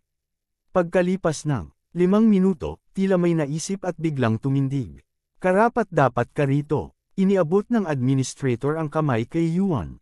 Pakikipagkamay. Karaniwang paraan para magpalitan ng points sa tutorial at sa tower. pero walang dahilan ng administrator ng tutorial para gumamit nito kung points lang ang ipapasa. Kaya pa nga niyang maglipat ng skills nang hindi kailangan ng contact. Bakit kailangan ito? Itinaas ng administrator ang kamay. Kahit hindi lubos maunawaan, inabot iyon ni Yuan. Sa sandaling iyon, you have obtained the skill Master of Mana. Your mana recovery rate slightly increases. Your resistance to mana slightly increases. Your sensitivity to mana slightly increases. Your arcane power increased by 5. Kasabay ng sunod-sunod na mensahe, binalutan ng bughaw na liwanag ang katawan ni Yuan sandali bago naglaho. Ano? Nanlaki ang mata ni Yuan. Mahinang tumawa ang administrator sa reaksyon niya. Fuhaha, magkikita tayong muli kapag tapos na ang third tutorial. May linisin muna ako. Gua, muling umuga ang istasyon. Gaya ng pagdating niya, nilaslas ng administrator ang tela ng espasyo at naglaho. Nakatitig si Yuan sa lugar na pinaglahuan bago niya tingnan ang bagong skill. Master of Mana, rank, S dagdag, proficiency, 0.00%. Isa sa mga authorities ng administrator, nilalang na naghahari sa mana. Dagdag 10% mana recovery rate. Dagdag 10% mana resistance. Tumaas ang sensitivity sa mana. Tumaas ang authority sa mana. Isang S+ rank na skill, at isa sa authorities ng administrator. Hindi ba sobra ito para sa gantimpala sa tutorial? Kahit nakapatay siya ng Lucky, hindi inaasahan ni Yuan ang gantimpala na ganito kalaki. Kontento na sana siya sa A rank na skill o item. Authority ng administrator. Ni si Yuan ay hindi pa nakarinig ng ganitong skill. Authority over mana ha. Ang mana ang lahat sa tower. Ang kapangyarihang kumontrol ng mana, ang arcane power. Ang pinakamalaking salik sa pagitan ng mahina at malakas. Ang mamuno sa mana, talagang karapat dapat tawaging authority. Malamang hindi ko pa ito magagamit ng husto. Bagong uri ng skill ito, pero kabisado ni Yuan kung paano gamitin ang ganitong klaseng kakayahan. Hindi man overpowered ng mag-isa, napakahusay nitong sumanib sa anumang skill at palakasin ang gumagamit. Depende sa proficiency, pwedeng magbago ng todo ang bisa ng mga skill. Siguro dapat pa nga akong magpasalamat sa Olympus. Shua, may bughaw na bowl ang nagtipon sa palad ni Yuan. Hindi makinis ang bola, palat-palat ang hugis. Patunay na hindi pa niya kayang kondensahin ng tama ang mana. Isang magaspang na mana blast. Mana blast sa second tutorial. Tinitigil ni Yuan ang bola sa palad. Hindi pa maayos ang anyo, pero tiyak na mana blast. Ito, ang arcane power niya ay 26 lang. Kinailangan ng pagpatay sa Mother Worm, 2 maswerteng random stats, at lahat ng unallocated stat points. Ang mana blast ay teknik na nangangailangan ng hindi bababa sa 40 arcane power at mataas na control sa mana. Bagaman hindi matatag, nagawa ni Yuan ang mana blast sa 26 na arcane power. Bahagi nito ang mahusay niyang control, pero imposible sana ito kung wala ang bisa ng Master of Mana. Boom! Sumabog ang hindi matatag na mana blast. Kumalat ang lakas na parang shrapnel at bahagyang nasugatan ang sahig sa paligid. Pinisil niya ang kamao. Maganda ito. Mas mataas ang layunin ni Yuan kaysa basta makaligtas. Hindi niya gustong umakyat sa tower at maging ranker para sa kapangyarihan o yaman. Pero kulang pa rin ng malayo. Ang Outer Gods ay mga nilalang na akma sa kahulugang makapangyarihan sa lahat. Kahit mabawi niya ang dating lakas, hindi yun sapat para muling harapin sila. Kailangan niya ng mas marami pang baraha kaysa sa hawak niya ngayon. Sobrang dami pa. Nang matanggap niya ang gantimpala mula sa administrator, may humigit kumulang 14 na oras pang natitira bago ma-finalize ang second tutorial. Ginugol ni Yuan ang buong oras sa pangangaso. Hindi lang sa subway station nagkalat ang earthworms. Lahat ng ilalim ng lupa, pinamumugaran nila. Kaya naglinis si Yuan ng basement matapos basement. Wala siyang pagpipilian dahil earthworms lang ang halimaw sa second tutorial. Banda huli ng second tutorial. Name, Kim Yuan. Level, 26. Strength, 33. Dexterity, 20. Constitution, 30. Perception, 26. Arcane Power, 30. Total Points, 10,027. Unal Located Stat Points, 0. Ito ang bunga ng 13 oras na pagod. Pagkatapos umabot ng level 21 sa pagpatay sa Mother Worm, nakagrind siya ng 5 level sa 13 oras. Hindi na sapat ang mga uod. Level 26. Sa antas na iyon, hindi lang si Yuan, kahit sino ay madaling makapanghuli ng Earthworm. Sa tutorial, mas malakas ang kalaban, mas malaki ang gantimpala. Kaya kung mahina ang target kumpara sa iyo, babagal ang paglago. Buti na lang malapit nang matapos ang second tutorial. 1 oras ang natitira. Nagpa siya si Yuan na bumalik sa itaas. Kapag tumunog ang oras at natapos ang second tutorial, may bonus reward para sa mga nasa loob ng safe zone. Hindi man siya sigurado, posible na hindi makasama sa reward ang nasa labas. TM. Mabigat ang hakbang ni Yuan paakyat. 1 buong araw siyang nasa ilalim ng lupa, kaya gabi na ulit. Sa malayo nakita niya, ano iyon? Ang safe zone na tumigil sa pagliit. Sa loob ng bilog, hati sa 2 malaking grupo ang mga tao. Malakas ang pagtatalo nila, kaya nga sinasabi kong maghintay pa tayo. Nagkagulo ang Hongdae. Sa tingin ninyo ba, wala talagang gagawin ng gobyerno? Kung maghihintay lang tayo ng 1 pang araw. Nagbubulag-bulagan ka. Nagbago ang mundo natin. Hindi lang Hongdae, lahat. Papaano mo pinaniniwalaan yan? Di ba narinig mo ang paliwanag? Di ba narinig mo kung anong sektor ito? Akala mo ba dito lang nangyayari ito? Kahit totoo yan, malapit nang matapos ang oras. Kailangan pa ba talaga natin itong gawin? Ito ang pangalawa. Sino ang nagsasabing walang pangatlo o pang-apat? Sa tingin mo ba, mas ligtas ang susunod? Paano kung biglang mawala ang safe zone? Baka maging delikado, at di na natin makuha ang ration doon. Tigil na ang Saturday. Kailangan na nating bumuo ng susunod na resupply squad. Sino ang ipapadala? Mauubos na ang oras. Nag-aaway ang mga tao, hati sa 2 paksayon, ang tumanggap na sa mundong ito. Laban sa hindi pa, mahina laban sa medyo malakas. Gustong siguraduhin ang tumanggap sa realidad ang rasyon para sa safe zone. Pero, kailangan nilang iwasan ang earthworm sa ibabaw para makakuha mula sa kainan at convenience store. Huwag kayong masyadong malungkot. Dapat lahat tayo mamamatay, pero ngayon marami ang mabubuhay. Hay, hindi patas yan. Bakit hindi tayong lahat sabay mabuhay? Gusto mo bang sabay-sabay tayong magutom? Sa loob ng zone tuloy ang sigalot. Kahit sa loob ng mga paksayon, may ilang nakabuo na ng maliit na grupo. Hindi na ako nagtataka. Siksikan ang safe zone. Iisa lang ang dahilan kaya nangyayari ito. Sobrang daming nakaligtas. Bunga ito ng pagkaligtas ng mga dapat ay nalisik sa first at second tutorial. Ang mga kampante, na tulad nito ay hindi magbabago kahit anong pilit ni Yuan. Ang mga nakatakdang mamatay ay mamamatay. Tanging nakatakdang mabuhay ang mabubuhay. Ito ang batas ng tutorial at mananatili ito sa tower. Titignan ninyo, doon. Tao ba iyon? Napansin ng mga tao si Yuan sa malayo.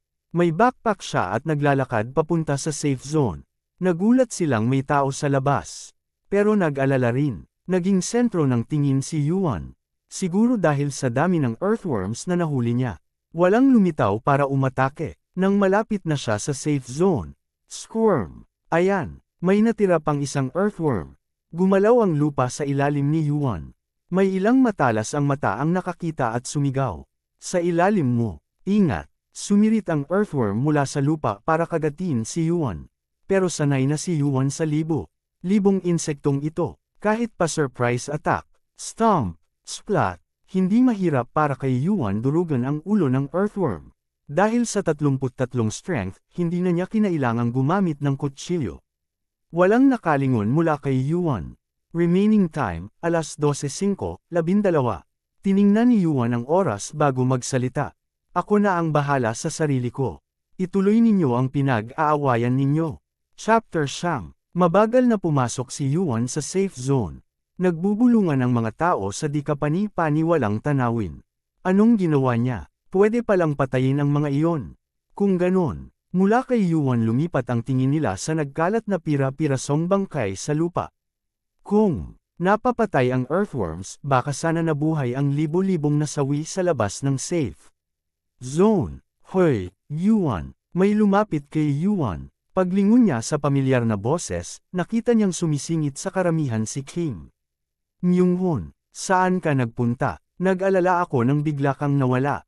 Naisip ni Yuan na magaling umarte si Myunghon. Sa harap ng lahat, kaya niyang magpaka-close sa underclassman na kahapon lang ay ginagawang punching bag. Nagpa siya si Myunghon na ay pakitang magkaibigan sila ni Yuan para makinabang sa tingin ng karamihan. Sa halip na sumagot, iginala ni Yuan ang tingin. Mabigat ang hangin, halo ang takot, pag-iingat, at pag-asa sa mga mata nila. Hindi ito pinansin ni Yuan at lumapit sa mga numerong nakaukit sa di nakikitang pader sa gitna ng safe zone. 1427-1500. 1,500 ang maximum capacity. Malayo pa sa 1,427. At saka, yung mga pagkain na hawak ninyo, tanong ni Yuan habang itinuro ang mga pagkain. Hawak ng ilan na halatang galing sa convenience store at fast food. Lumabas kayo para rito. 20 metro ang pinakamalapit na convenience store mula sa safe zone. Mukhang sa labas nila kinuha ang pagkain. Wala kaming magawa. Kaunti na ang laman at siguradong mas mahirap ang third at fourth tutorials, sagot ni Myunghon. Ibig sabihin kailangan ninyo ng rasyon. Tama, hindi naman kayo mali. Wala pang 3 minuto ang natitira sa second tutorial. Malamang ang gulo kanina ay pagtatalo kung kukuha pa ng rasyon bago mag-finalize. Iyon ba ang resupply squad? Tumingin si Yuan sa grupong mukhang kabado at tahimik. Mga naitulak sa panlabas na zone, di ba? Sila ang mga napunta sa orange.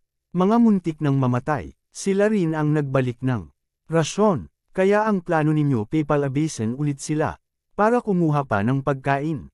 Mga taong dapat naman talagang mamatay iyon. Tama si Myunghon. Dapat sana ay patay na sila.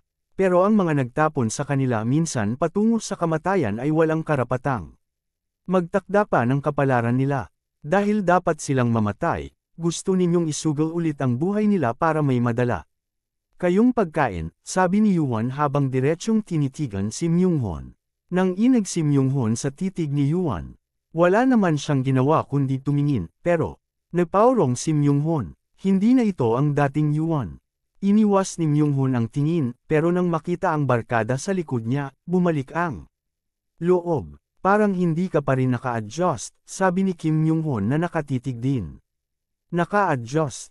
Akala mo ba ito pa rin ang komportableng mundong may batas at moralidad, sinipat ni Myunghon ang reaksyon ng mga tao.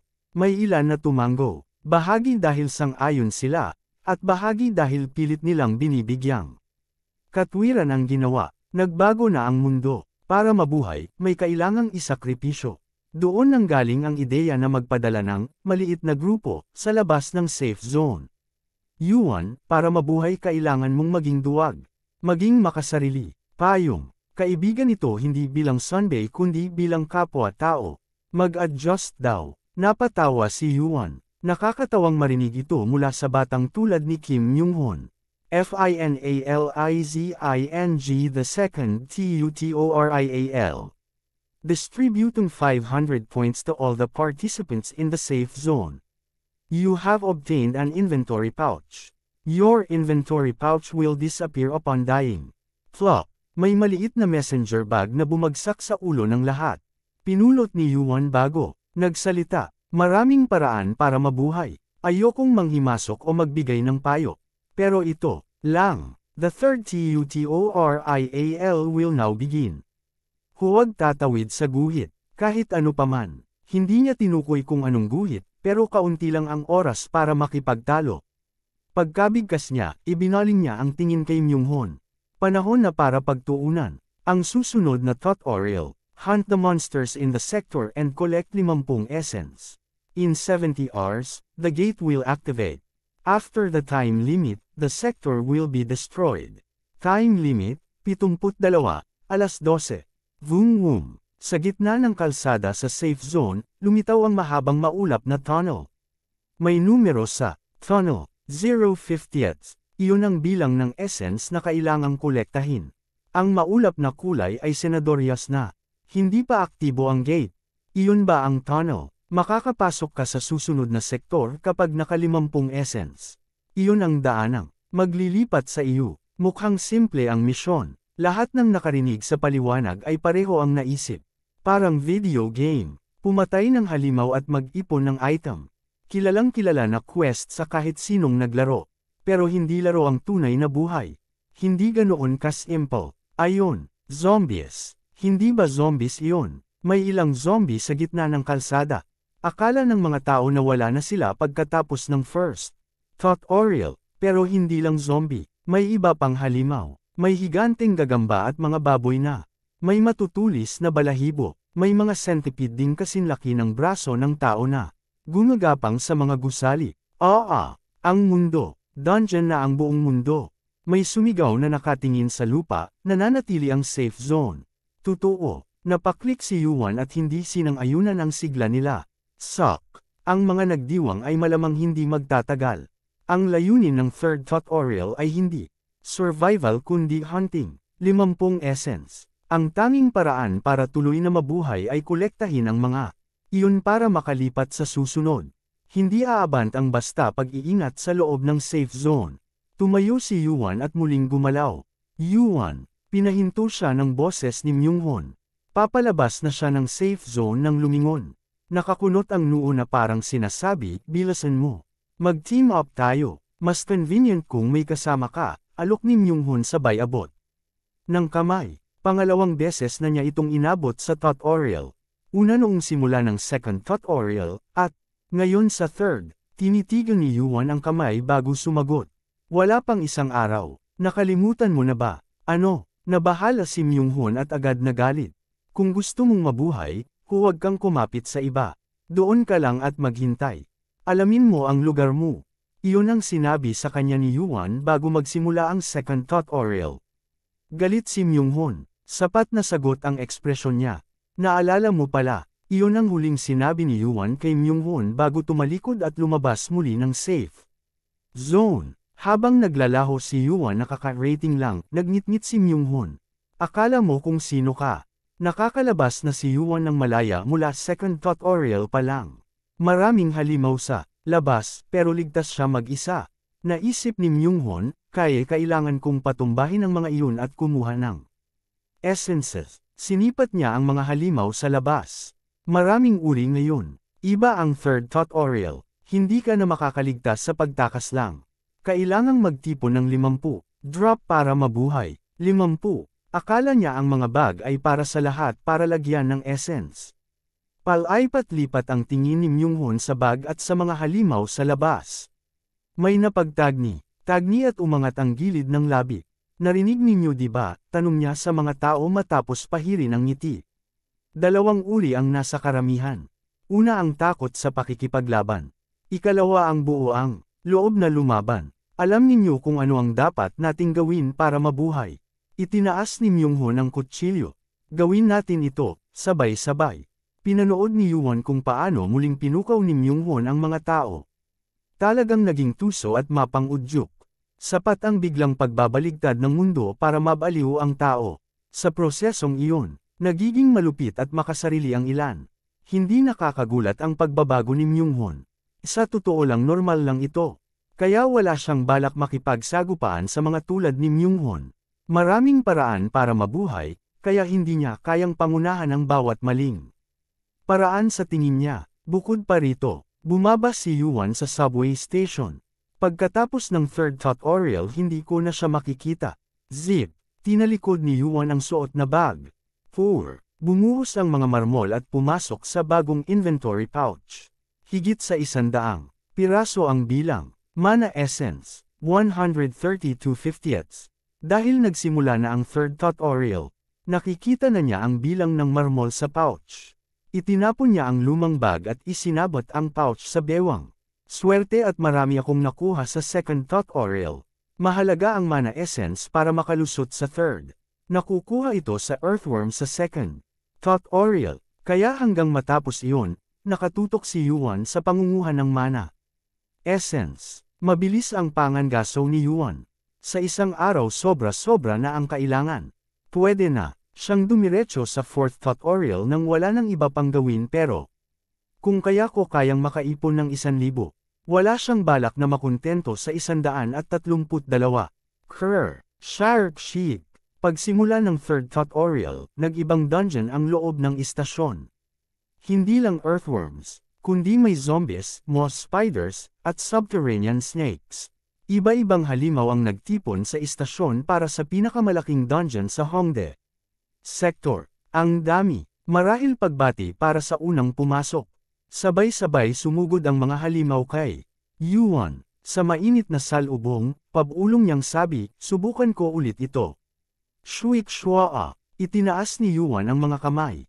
Nagsimulang magtipon ang mana sa paligid sa ibabaw ng kanyang mga palad. 30 arcane power at 0.5% proficiency sa Master of Mana. Kumpara noong una, 4 na puntos lang ang idinagdag at kaunting progreso sa skill pero, Shuik, sapat na pala iyon. Dahan-daang nag-stabilize ang dati ay alon-alon na orb ng mana. Hindi niya alam kung gaano siya katagal nag-focus. You created a proper mana blast. Register ang mana blast as a skill. Sa ibabaw ng mga kamay ni Yuan, nabuo ang maayos na mana blast. Chapter 10. Puwid na iyon. Umatag ang agos ng mana. Hindi na nanginginig ng sobra ang bowl ang gawa sa mana. Ang pagrehistro nito bilang skill ay ibig sabihin nakabuo si Yuan ng ganap na mana blast. Wum. Umungol ang mana blast na kasinlaki ng kamao na parang gusto ng kumawala ang lakas nito. Tulad ng inaasahan hindi niya ito ganap na makontrol. Pero, itinutok ni Yuan ang palad sa mga halimaw na papalapit. Sapat na ito. Wum. Kumislap ng maliwanag ang mana blast. Flash. Bumulusok ang malakas na sinag mula sa kamay ni Yuan. Crumble. Gumuho ang hagdan pababa sa mas malalim na bahagi ng istasyon. Nagsiputok ang mga ulo ng mga halimaw na tumatakbo papunta kay Yuan at nagkalat sa sahig ang sunog nilang katawan. Hindi kalakihan ang sakop ng sabog pero hindi basta-basta ang lakas. Hindi ko pa kayang kontrolin ng buo. Ramdam ni Yuan na tumatagas ang mana mula sa katawan niya na parang nauupos na. Lobo, sobrang taas ng konsumo ng skill. Ubus ang lahat niyang mana para lang sa isang mana blast. Kailangan ko ng mas mataas na arcane power at mas mataas na proficiency para magamit ito. Sa pag-akyat sa tower isa ang mana blast sa pinakabatayang teknik na kailangan. Kolektahin ang mana sa iisang punto at pakawalan. Simple pero lubhang mapanira. Dahil sa kasimplehan nito nasusukat ang arcane power at kontrol ng isang tao sa mana. Hindi talaga ito ang tipo kong teknik. Marami ang espesyalisado sa mana blast pero kahit kaya niya itong likhain bibihira niya itong gamitin sa laban. Flop, roll. May dalawang essence na nahulog at gumulong sa sahig. Hindi bawat halimaw ay nag-drop ng essence. Siguro isa sa bawat 10 lang. Hindi mataas ang drop rate. Kung ganoon maswerte si Yuan na ganito na karami ang naipon niya.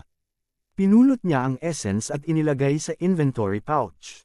At nang mapansing naging maingat, ang mga halimaw matapos makita ang kapangyarihan ng mana blast, ay hinugot niya ang kutsilyo. Bakit? Bumaba sa hagdan si Yuan. Bakit takot na takot kayo sa akin? Pangangaso ang buong laman ng third tutorial. May 72 oras pa at walang balak si Yuan na mag-aksaya kahit 1 minuto. 2 araw na ang lumipas mula nang magsimula ang third tutorial. Maaaring first tutorial ang kumitil ng pinakamaraming tao pero kung porsyento ang usapan. Mas mabagsik ang third kaysa sa nauna.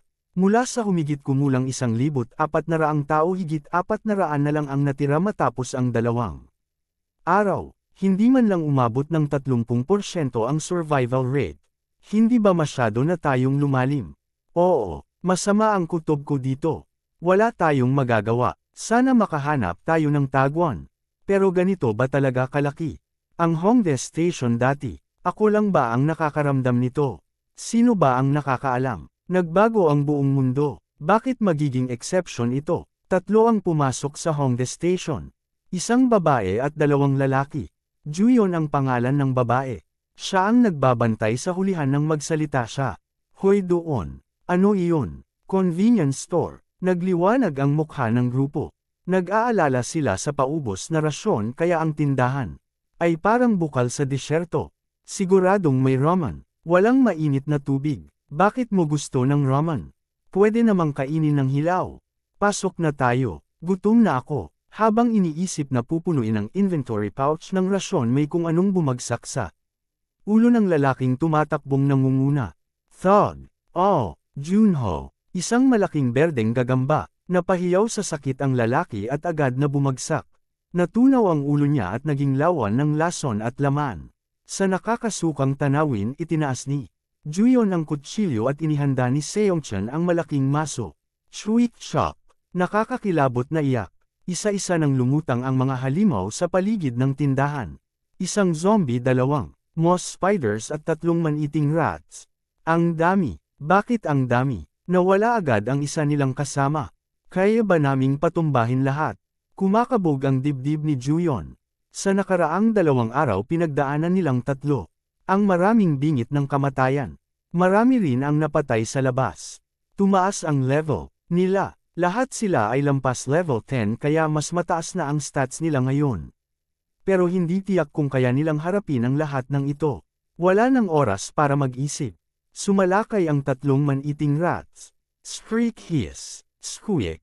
Kasing laki ng German Shepherd ang man-eating rats at sila ang pinakamabilis sa mga halimaw ng istasyon. Iwinasiwas ni Juyon ang kutsilyo sa rat na sumugod sa kanya. Kutsilyong binili niya sa Lucky sa halagang 200 points. Eek. / Hindi mataga ang daga. Hindi tulad ng apak-apak na zombies kayang umiwas ng man-eating rats sa mga atake niya. Ganoon din sa moss spiders na nagtunaw sa ulo ng kasama nila. Kumakar crawling. Papalapit sa bilis at nasa harap niya agad. Lumayo ka, Seongchan. Itinulak ni Juyon ang mga rat na nakadikit sa kanya. No, slice. Nakagat man siya nakuha pa rin niyang putulin ang isa. Samantala si Seongchan na abala. Sa dalawang moss spiders ay napasigaw ng makagat ng zombie sa likod. Ah, huwag. Baka kaya ng 3 pero imposibleng talunin ng 2 ang 6. Mamamatay ako dito. Ginawa niya ang lahat para makarating sa third tutorial.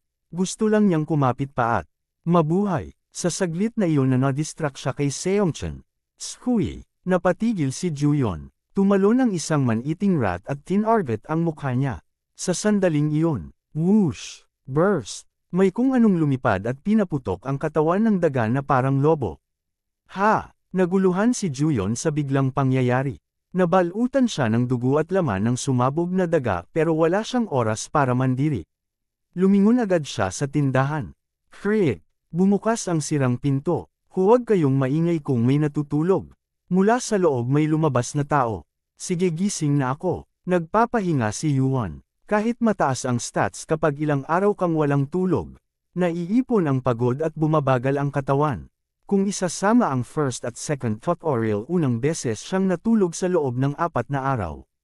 Pinili niya ang storage room ng convenience store sa istasyon bilang pahingahan.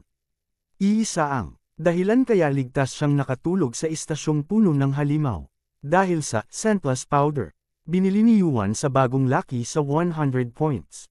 Kayang burahin ng scentless powder ang amoy ng bagay na pinahiran kaya protektado laban sa mga halimaw na matalas ang pang-amoy. Pagkagising ang unang ginawa ni Yuan ay tingnan ang oras. 22:58, 12. May mga 23 oras na natitira. Ilang oras na ang lumipas. Mga 6 na oras akong natulog. Malaking hikab ang pinakawalan niya habang tumatayo. Sapat ang 6 na oras para maibsan ang pagod. Pero hiwalay sa pagod, gusto pa sana niyang matulog ng kaunti. Mukhang samobra ako. 4 na araw. Baka sobra ang pagiging ganado sa pangangaso. Pinilit niya ang sarili dahil dapat tumaas agad ang level sa mga early stage lalo na bago matapos ang third tutorial. Gusto ko pang matulog. Hindi mawala ang tukso. Doon. Junho. Malalakas na ingay. Hinamplas ni Yuan ang sarili para magising. Naalis ng mga sigaw ang antok. Ayos lang. Kapag lumabis sa tulog lalong bibigat ang katawan. Tumindig si Yuan. Paglabas ng storage nakita niya agad ang 2 taong nakikipaglaban sa harap ng tindahan. Tatlo ang narinig niya kanina pero dahil may isang nakahandusay malamang patay na iyon. Kapag pinabayaan ko sila mamamatay din. Ano kaya ang iniisip nila at umabot sila rito na tatlo lang? Mas mabuti pa sana kung sa bungad ng istasyon sila mangaso. Kaunti na ang halimaw doon dahil malaki na ang nabawas ni Yuan. Tingnan ko nga muna. Tumingin si Yuan sa paligid. Sa loob ng tindahan ang pinakamalapit sa kanya ay mga lata ng soft drinks. Kumuha siya ng tig-isa sa magkabilang kamay. Activating monkey's eyes. Mahiwaga palagi ang pakiramdam kapag mas mataas ang proficiency ng skill. Pag-activate, parang umunlad ang lahat ng pandama. Mas malinaw ang mga tunog at hyper-aware siya. Sa paligid, ramdam ang mga yapak presensya at mismong paghinga. Madali niyang nasundan ang galaw ng mga man-eating rats. Itinaas ni Yuan ang braso at inihagis ang lata sa buong lakas. Whoosh! Shatter! Pop! Binasag ng lata ang salamin at tumama sa isang man-eating rat. Sa tama sumabog ang lata at ang ulo ng daga. Splatter! Thud! Inihagis din niya ang isa pang lata. Pop! Napasabog din ang ulo ng zombie na kumakagat sa lalaki. Tanggal na ang agarang banta. Kumuha ulit si Yuan ng isa pang lata mula sa tumpok at lumabas ng tindahan. Huwag kayong maingay kung may natutulog. Sinipat ni Yuan sina Juyon at Seongchen. Sige gising na ako. Whoosh top. Ibinato bato ni Yuan ang lata sa kamay. Bigla, pop. Sa isang kisap mata lumipad ang lata mula sa kamay ni Yuan at pumutok ang isa pang ulo ng daga. Slice, stomp, nahiwa sa kalahati ang isang moss spider at isang man-eating rat at nayurakan ng paani. Yuan ang isa pang moss spider. Gurgle, tumagas ang laso ng naduraj na moss spider at kumulo sa sahig. Nangyari ang lahat sa isang iglap. Hindi makapagsalita si Juyon at hindi man lang makapagpasalamat. Nakatitig siya sa lata, na nakahandusay. Napatay niya ang mga iyon gamit lang iyon. Mahirap patayin kahit gamit ang kutsilyo, at napakabilis ng man-eating rats kaya mahirap tamaan ng malinis sa malapitan. Pero natalo yun ni Yuan sa paghahagis lang ng lata at pinutol ang natira sa bilis na hindi niya maaninag. Alam niyang may levels at stats na ngayon pero puwid pa lang ganito. Itinabi ni Juyon ang pagkahanga at naalala niyang hindi pa siya nagpapasalamat sa nagligtas sa kanila. Sa salamat, niligtas mo kami. Salamat din. Mukhang matindi ang sakit ng kagat ng zombie kaya hindi niya matapos ang salita. Naghalungkat si Yuan sa inventory pouch, naglabas ng ointment at inihagis kay Seongchen. Lagyan mo muna niyan. Mabisa iyan. Ilan ang constitution mo? Sa ngayon mga 17. Hindi ka mamamatay. Pero baka hindi mo na magamit ang kinagat na braso. Ano ulit? Pairan mo na ngayon. Baka hindi pa huli. Nabigla si Seongchen sa posibilidad na di na niya magamit ang isang braso at agad ipinahid ang ointment. Huminga naman ng maluwag si Juyon at umupo bago magtanong, dito ka ba ng aso? Nang buong oras, delikado ang istasyon di ba? No-go zone ang istasyon para sa karamihan. Mas madalas lumabas ang mga halimaw at paminsan-minsan may subterranean snake na kahit katamtamang laki ng grupo ay mahihirapan. Hindi ako buong oras dito. Nakangiting parang ganoon na nga ang nasa isip ni Juyon. Sobrang puno ng halimaw ang istasyon kaya imposibleng matagal doon. Nagpatuloy si Yuan. Pahingahan at kainan ko lang ito. Ano, pahingahan? Tumayo si Yuan. May iba akong pangangaso.